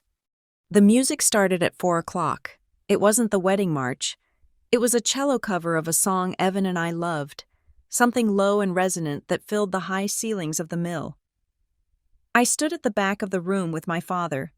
He was supposed to walk me down the aisle. It was the one tradition I hadn't cut, mostly because I wanted the visual of him handing me over to be the final act of his authority. He wouldn't look at me. He was staring straight ahead, his jaw working. "You invited Elaine," he said. His voice was a low hiss. "I invited everyone who cares about me," I said, looking forward. "She is a liar," he said. "She is not well. She looks fine to me." "Dad," I said. "She looks very lucid." "You are doing this to hurt us," he said. "This whole charade, the venue, the guest list, it is just spite." "It is a wedding, Dad," I said. "If you see spite in a room full of my friends, that says more about you than it does about me." The doors opened. The light from the courtyard flooded in. The silhouette of the guests rose. "Walk," I said. We walked. The custom. drilled into me by magazines and my mother's lectures, was that the bride looks at her father, then at her mother, seeking their tearful approval before looking at the groom. It is a visual language of submission and gratitude. I didn't do that. I stepped onto the runner. I felt my father's hand on my elbow, a grip that was slightly too tight, a final attempt to steer. I didn't look at him. I didn't look at my mother in the front row, who was dabbing at dry eyes with a lace handkerchief, performing a motion for the camera. I looked at Evan. He was standing under the arch of autumn leaves and hydrangeas. He was wearing a dark gray suit. His hands were clasped in front of him, and he was crying. Real tears, not the polite moisture of a performance, but the messy, unguarded emotion of a man seeing the person he loves. I locked eyes with him. I didn't waver. I walked toward him as if he were the only gravity in the room. When we reached the altar, my father waited for the officiant to ask, "Who gives this woman?" But I had cut that line. There was no question. There was no handoff. I simply turned to my father, kissed him on the cheek, a dry, quick contact, and said, "Thank you for walking with me." Then I stepped forward, away from him, and took Evan's hand. My father was left standing there for a fraction of a second. Unbound and unacknowledged as the owner of the bride, he had to awkwardly step back and find his seat next to my mother. The ceremony began. Reverend Miller was a man of deep voice and gentle demeanor. He welcomed the guests. He spoke about love, and then he paused. He looked down at his notes, the ones I had called him about at 11 o'clock the night before. "Marriage," Reverend Miller said, his voice carrying to the back of the room, "is often spoken of as a union of families. But today, Lillian and Evan ask us to remember that at its core, marriage is not an obligation of heritage or a merging of assets." I heard a rustle in the front row. My father shifted in his chair. The wood creaked. "It is a private, consensual covenant," the Reverend continued, "between two equals who choose each other freely. Without coercion and without condition, it is the creation of a new family, one defined not by blood, but by the integrity of the promise made here today." Without coercion. The words hung in the air. They were heavy. I didn't look at my parents, but I felt them. I felt the heat of their embarrassment. To everyone else, it was a modern, feminist sentiment, but to Derek and Marlene Henderson, it was an indictment. It was a public declaration that their leverage had evaporated. My father unbuttoned his suit jacket. He looked around the room, paranoid, as if he expected people to be whispering, but no one was looking at him. They were looking at us. And that was the worst punishment of all. He was irrelevant. The reception was held in the main hall of the mill. Long farm tables were set with greenery and white candles. The vibe was warm, loud, and joyous. But the tension at the head table was a physical thing. My parents were seated at a table near the front, but not at the head table. We had chosen a sweetheart table for just Evan and me, another boundary that denied them the visual center of power. Halfway through the salad course, my mother stood up. She didn't have a microphone. She didn't have the floor, but she had a champagne flute and a spoon, and she began to ding them together with a relentless, piercing rhythm. Clink, clink, clink. The room quieted down. People turned, expecting a welcome toast. Evan looked at me. His hand tightened on mine. "Do you want me to stop her?" "No," I said, watching her. "Let her speak. Let everyone see." My mother smiled. It was her gala smile, the one she used when asking for donations. "I know," she began, projecting her voice with the skill of a seasoned hostess, "that the program says no speeches from the mother of the bride, but I simply couldn't let the night pass without saying a few words about my daughter." She paused for effect. "Lillian has always been spirited," my mother said. She let out a small, indulgent laugh. "She was a difficult child, stubborn, always insisting on doing things the hard way. When she told us she wanted this rustic wedding and that she wanted to handle it all herself, her father and I were worried. We know how easily overwhelmed she gets. I saw Janine Caldwell's head snap up at table 4. I saw Milo narrow his eyes. But, my mother continued, seeing her today, finally settled, finally taken care of, we are just so relieved. We are relieved she has found Evan to help steady the ship, because we all know Lillian needs a strong anchor. It was a masterclass in undermining. In 3 sentences, she had called me difficult, unstable, and dependent. She had framed my independence as a tantrum and my marriage as a custodial arrangement. She raised her glass. To Lillian, may she finally learn to listen. She drank. The silence that followed was excruciating. Usually, in the Henderson social circle, people would clap politely. They would gloss over the insult. But this wasn't the Henderson social circle. This was my circle. No one clapped. Someone at table 9 coughed. Then, I stood up. I didn't ding a glass. I walked over to the DJ booth and took the handheld microphone. I walked back to the center of the room. I stood in front of the sweetheart table, bathed in the warm light of the chandeliers. I looked at my mother. I didn't look angry. I looked like a CEO addressing a shareholder meeting after a hostile takeover attempt. "Thank you, Mom," I said. My voice was amplified, clear and steady. "For being here, and for that perspective." I turned to the room. "My mother is right about one thing," I said. "I did insist on doing things the hard way, but I have learned something in the last few years. The hard way is usually just the honest way." I looked at Janine. "I didn't get here because I was settled or handled," I said. "I got here because I had people who believed in my competence when others were paying to undermine it. I want to thank Janine Caldwell, who taught me that leadership is about integrity, not manipulation." Janine smiled, raising her glass high. I looked at Milo. "I want to thank the friends who came back," I said. "Even when they were threatened to stay away. Your courage means more to me than you know." Milo nodded, a silent acknowledgement. "And most of all," I said, turning to Evan, "I want to thank my husband, not because he anchors me or handles me, but because he knows I don't need to be handled. He knows I just need to be loved." I looked back at my parents. "So, to the hard way," I said, "and to the family we choose." "To the family we choose," Tessa shouted from the back. The room erupted. It wasn't polite applause. It was a roar. It was a standing ovation. People cheered. Glasses clinked. My mother sat down slowly. She looked around the room, her eyes wide. She realized, perhaps for the first time, that she had lost the room. She had tried to paint me as a child, and I had responded as a woman.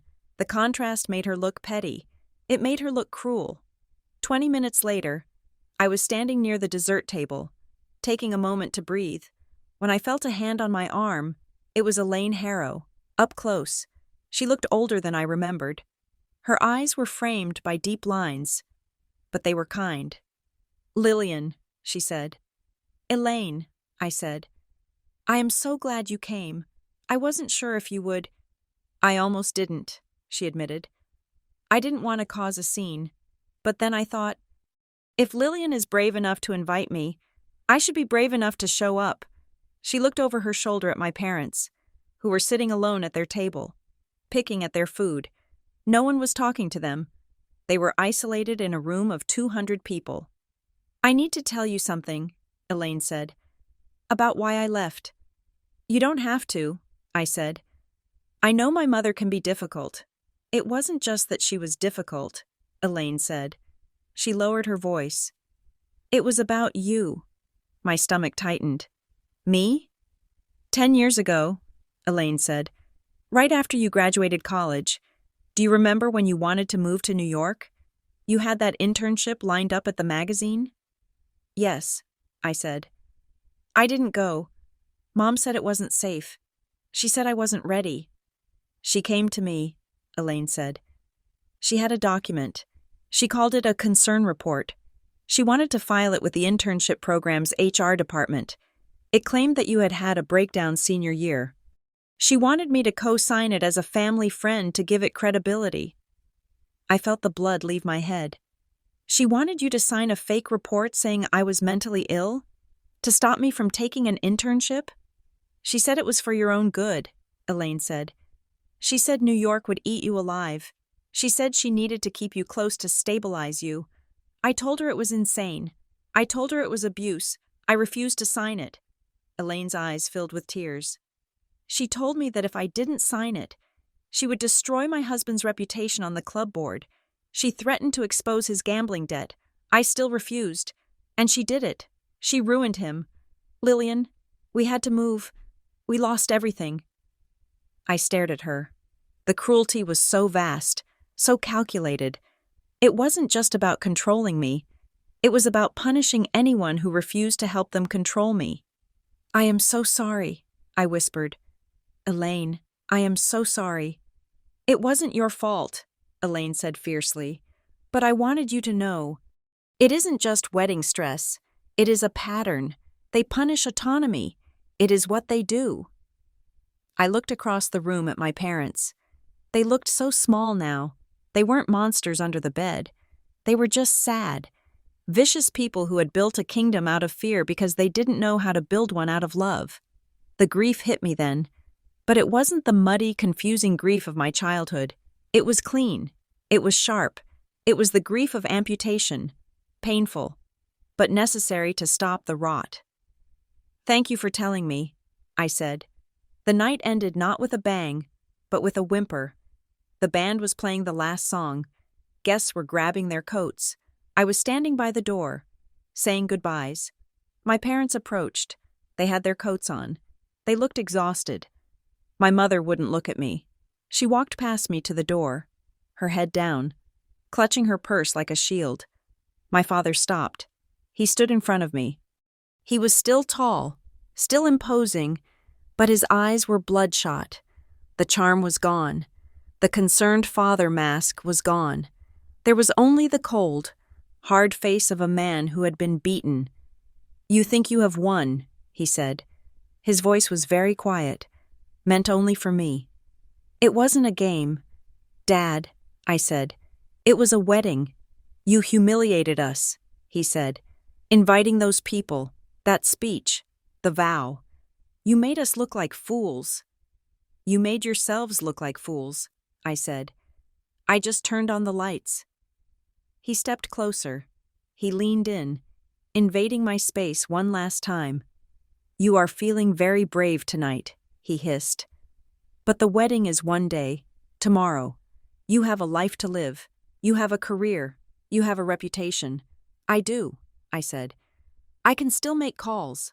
Lillian, he said. The threat was explicit. I can still pick up the phone. I know people on the board of your company. I know the investors. One conversation about your history, and you are done. You will be toxic. He waited for the fear. He waited for me to apologize, to grab his arm, to beg him not to do it. I looked at him. I thought about the email Tessa found. I thought about the ledger Rowan found. I thought about Janine. I thought about Milo. I thought about Elaine. I smiled. It wasn't a nice smile. It was the smile of someone who has seen the monster's zipper. You already tried, I said softly. My father froze. What? The call to MedTech 5 years ago, I said. North Point Image Consulting, the instability narrative, the payments from the outreach fund. His face went white, not pale, white, like a sheet of paper. I know about it, Dad, I said. I have the emails. I have the ledger. I have the witness statements. I have everything. He opened his mouth, but no sound came out. He looked at me with genuine, unadulterated terror. He realized that the weapon he was threatening me with was already in my hand, and it was pointed right at his chest. So go ahead, I said, leaning in slightly. Make a call. Make one single call, and I will send the file to the IRS, the hospital board, and the Globe. I will burn your reputation to the ground, and I won't even need a consultant to do it. He stared at me. He looked at my eyes, and he saw that I wasn't bluffing. He stepped back. He stumbled slightly, catching his heel on the doorframe. He didn't say another word. He turned and walked out into the night. Following my mother into the dark, I watched him go. I took a deep breath of the cold night air. "Lillian?" Evan asked, coming up behind me. "Everything okay?" I turned to my husband. "Yes," I said. "Everything is perfect." The reception was still vibrating with the energy of my speech. A hum of conversation that felt distinct from the polite, stifled air of every Henderson family gathering I had ever attended. I slipped away from the dessert table, signaling to Rowan with a subtle nod. We met in the bridal suite, a small room off the main hall that smelled of hairspray and quiet. It was the same room where I had gotten ready that morning. But the air felt different now, heavier. Rowan Pierce closed the door and locked it. She placed a thick manila folder on the vanity table, right next to my touch-up powder. "You were good out there," Rowan said. "I have seen a lot of hostile corporate takeovers that were handled with less grace." "It felt like a takeover," I said, leaning against the wall. My feet hurt in my heels. A sharp, grounding pain. "Tell me what you have." Rowan tapped the folder. "I have the full chain of custody on the payments," she said. The Henderson Family Outreach Fund sent 6 separate checks to North Point Image Consulting over a period of 5 years. The memo lines were vague. Leadership development, strategic planning, but I cross-referenced them with North Point's internal billing codes, which I accessed through let's call it a cooperative former employee. And the codes correspond to crisis management, narrative correction, and targeted background suppression, specifically for a subject named Lillian Henderson. I closed my eyes, hearing it out loud, in the clinical language of invoices and billing codes, made it real in a way that my intuition never could. "There is more," Rowan said. "I found the connection to Elaine Harrow." I looked up. "Elaine?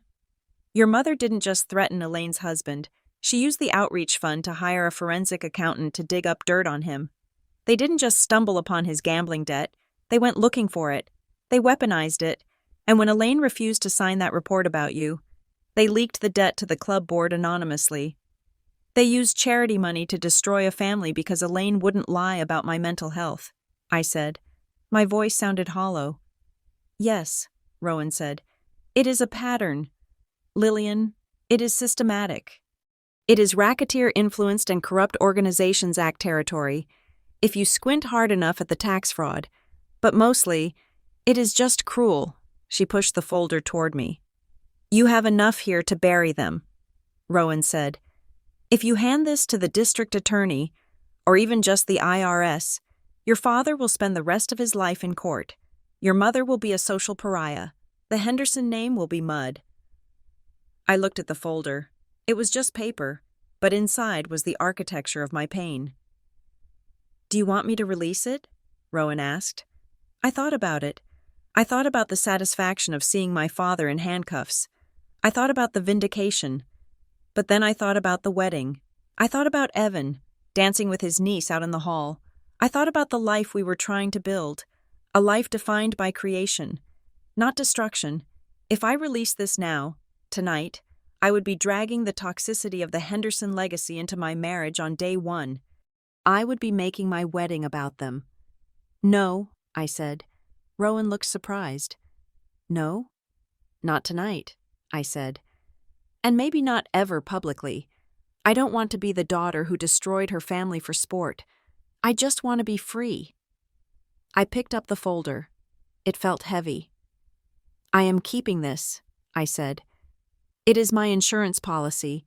If they ever come after me, or Evan, or anyone I love, I pull the trigger. But until then, I am just going to let them live with the terror that I might." Rowan smiled. It was a sharp, appreciative smile. The sword of Damocles, classy. "I am done protecting them from the consequences of their actions," I said. "But I am also done letting their actions dictate my timeline. Tonight is about celebration." I returned to the reception hall. The band was playing a Motown cover, and the dance floor was packed. I saw Janine laughing with my college roommate. I saw Milo talking to Evan's brother. My parents were sitting alone at table 2.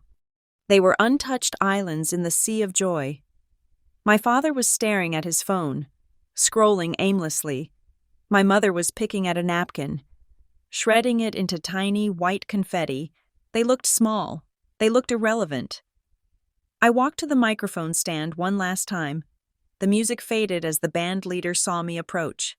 "I promise I won't make another speech," I said, and the room laughed. It was an easy, affectionate sound. "But I wanted to propose a final toast before the cake is cut." I raised my glass. "To truth," I said. The room went quiet. "We spend so much of our lives trying to curate the perfect image," I said, my eyes scanning the room, landing briefly, softly, on my parents. "We worry about what people will think. We worry about the narrative. But tonight, looking at all of you, I realize that the only narrative that matters is the one that is true." I looked at Evan, who was standing by the cake table, watching me with that steady, grounding gaze. "Thank you to everyone here who loved us enough to show up without conditions," I said. "Thank you for being the kind of friends who don't need to be managed. To truth and to freedom." "To freedom!" The room echoed. I drank. The champagne was cold and sharp. I saw my father flinch. He didn't raise his glass. He just stared at the tablecloth, his face a mask of misery. He realized, finally, that he couldn't buy this. He couldn't negotiate this. He couldn't threaten this. He was powerless. 20 minutes later, I was making my rounds, thanking guests, when I saw my father cornering Evan near the bar. It wasn't a casual chat. My father had his hand on Evan's shoulder, a grip that looked friendly from a distance but was clearly restraining up close. He was leaning in, speaking rapidly, his face flushed. I started to move toward them, my protective instinct flaring, but then I stopped. He doesn't need to be handled. I had told the room. He knows I don't need to be handled. I waited. I watched. "Look, son," I heard my father say, his voice low but carrying over the lull in the music. "I know Lillian is emotional right now. She has always been dramatic, but we need to think about the long term. The optics of this, the speeches, the guests. It is damaging. It is a wedding." "Derek," Evan said calmly, taking a sip of his drink, "it is not a press conference. It is a statement," my father hissed. "She is making a statement, and I am willing to make a statement too, a financial one." Evan set his glass down. "Excuse me?" "The house," my father said. "I know you two are looking. I can make a call tomorrow. I can put down a cash offer on that colonial in North Point you liked. Full payment. Deed in your name. Just talk to her. Get her to de-escalate. Get her to stop this crusade." He was trying to bribe my husband to silence me. I watched Evan. I saw his jaw tighten. I saw his hand curl into a fist at his side, then release. He reached up and removed my father's hand from his shoulder. He did it slowly, deliberately, like he was removing a piece of lint. "Derek," Evan said. His voice was not loud, but it was absolute. "I am not your employee. I am not your broker, and Lillian is not a problem to be solved. I am offering you security," my father said. "Desperate now. Real security. You are offering me a leash." Evan said, "We don't want your house. We don't want your money. And if you ever try to buy my wife's silence again, you won't just be uninvited from the holidays. You will be erased from our lives." My father stepped back, stunned. He wasn't used to men who couldn't be bought. In his world, everyone had a price. The realization that Evan's currency was integrity broke his entire model of reality. "She will ruin you," my father spat out. A last, petty attempt to wound. "She ruins everything she touches. She built me," Evan said, "and we are building this family without you." Evan turned and walked away. He saw me standing there. He winked. The night was winding down.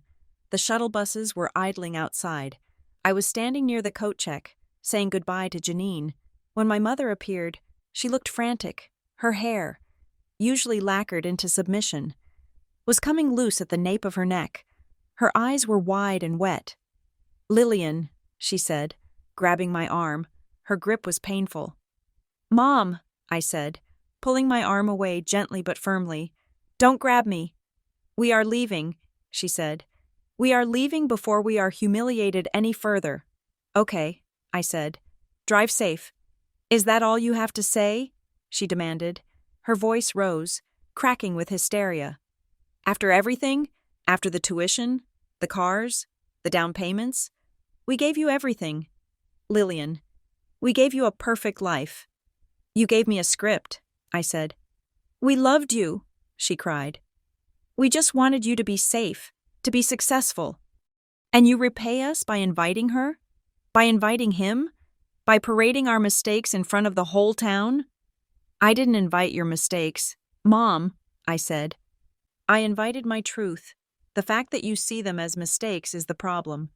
"You are cruel," she wept. "You are a cruel, ungrateful child." "I am not a child," I said. "And I am not ungrateful. I am grateful for the tuition. I am grateful for the start you gave me. But the price tag was too high. You wanted my soul in exchange for your comfort. I am done paying it." "You will be alone," she whispered. "Without us. You are nobody. You will be isolated." I looked past her. I saw Janine waiting for me. I saw Milo hugging Tessa.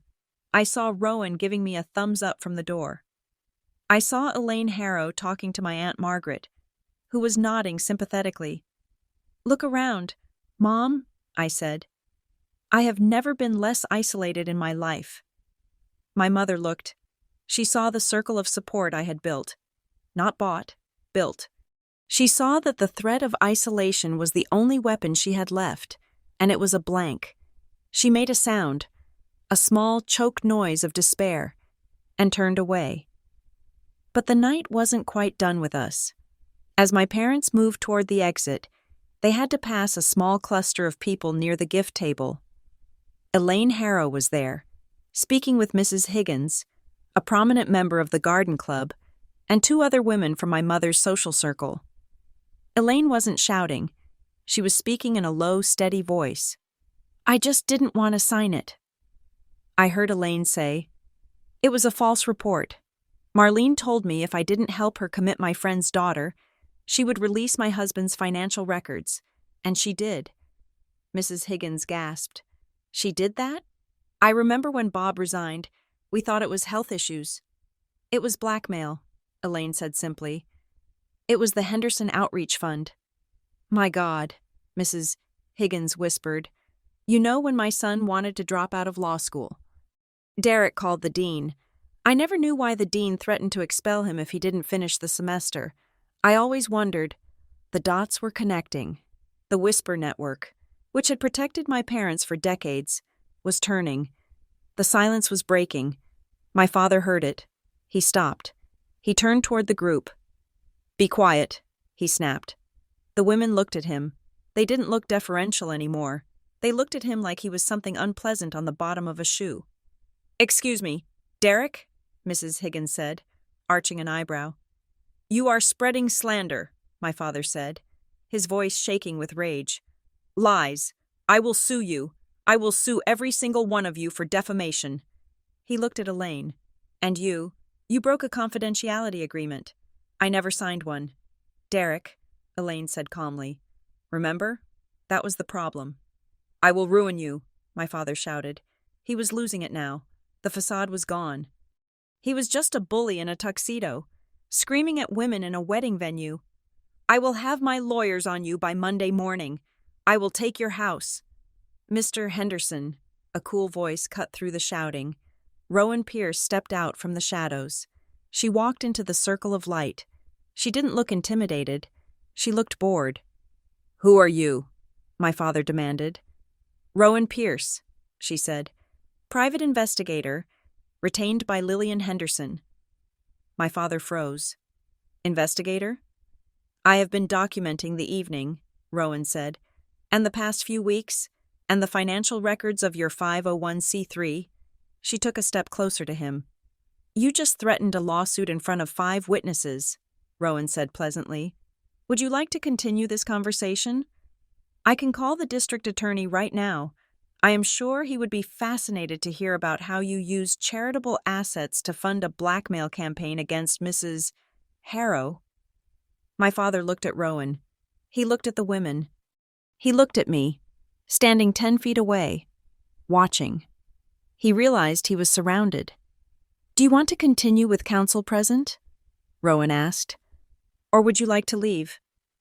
My father opened his mouth, closed it. He looked at my mother. She was staring at the floor, defeated. We are leaving, he croaked. He grabbed my mother's elbow. They walked out the door. No one said goodbye. The door clicked shut behind them, and the sound was like a gavel coming down. Let's go, I said to Evan. Now? Yes, right now. We didn't do a sparkler exit. We didn't toss the bouquet. We just grabbed our coats and walked out the side door into the cool, damp night. Evan's car, a sensible sedan, was parked in the back lot. We got in. Evan started the engine. The heater kicked on, blasting warm air onto my freezing feet. I sat in the passenger seat, still in my wedding dress, the silk pooling around my legs. I stared out the window as the venue lights faded in the rearview mirror. We drove in silence for a mile, then 2. Then, the shaking started.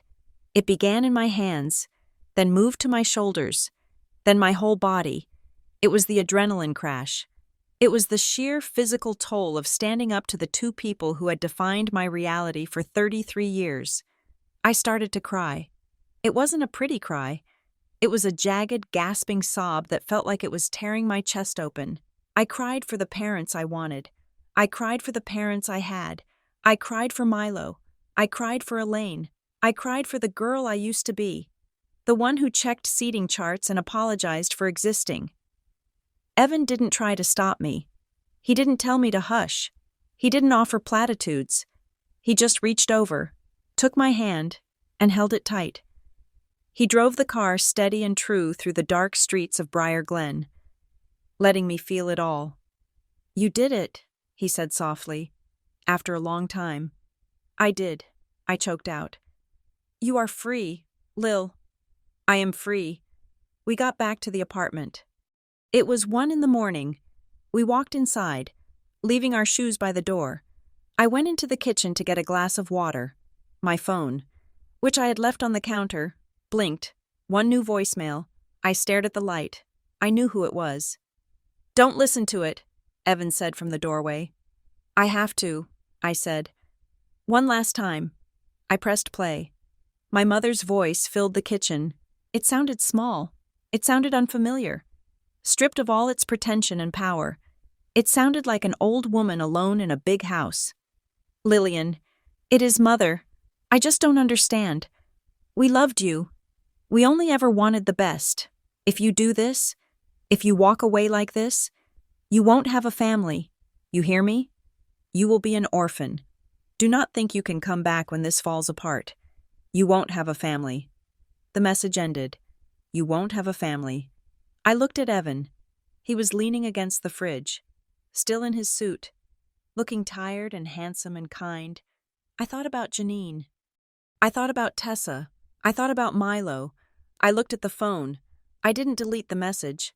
I wanted to keep it. I wanted to keep it as a reminder of what unconditional love isn't.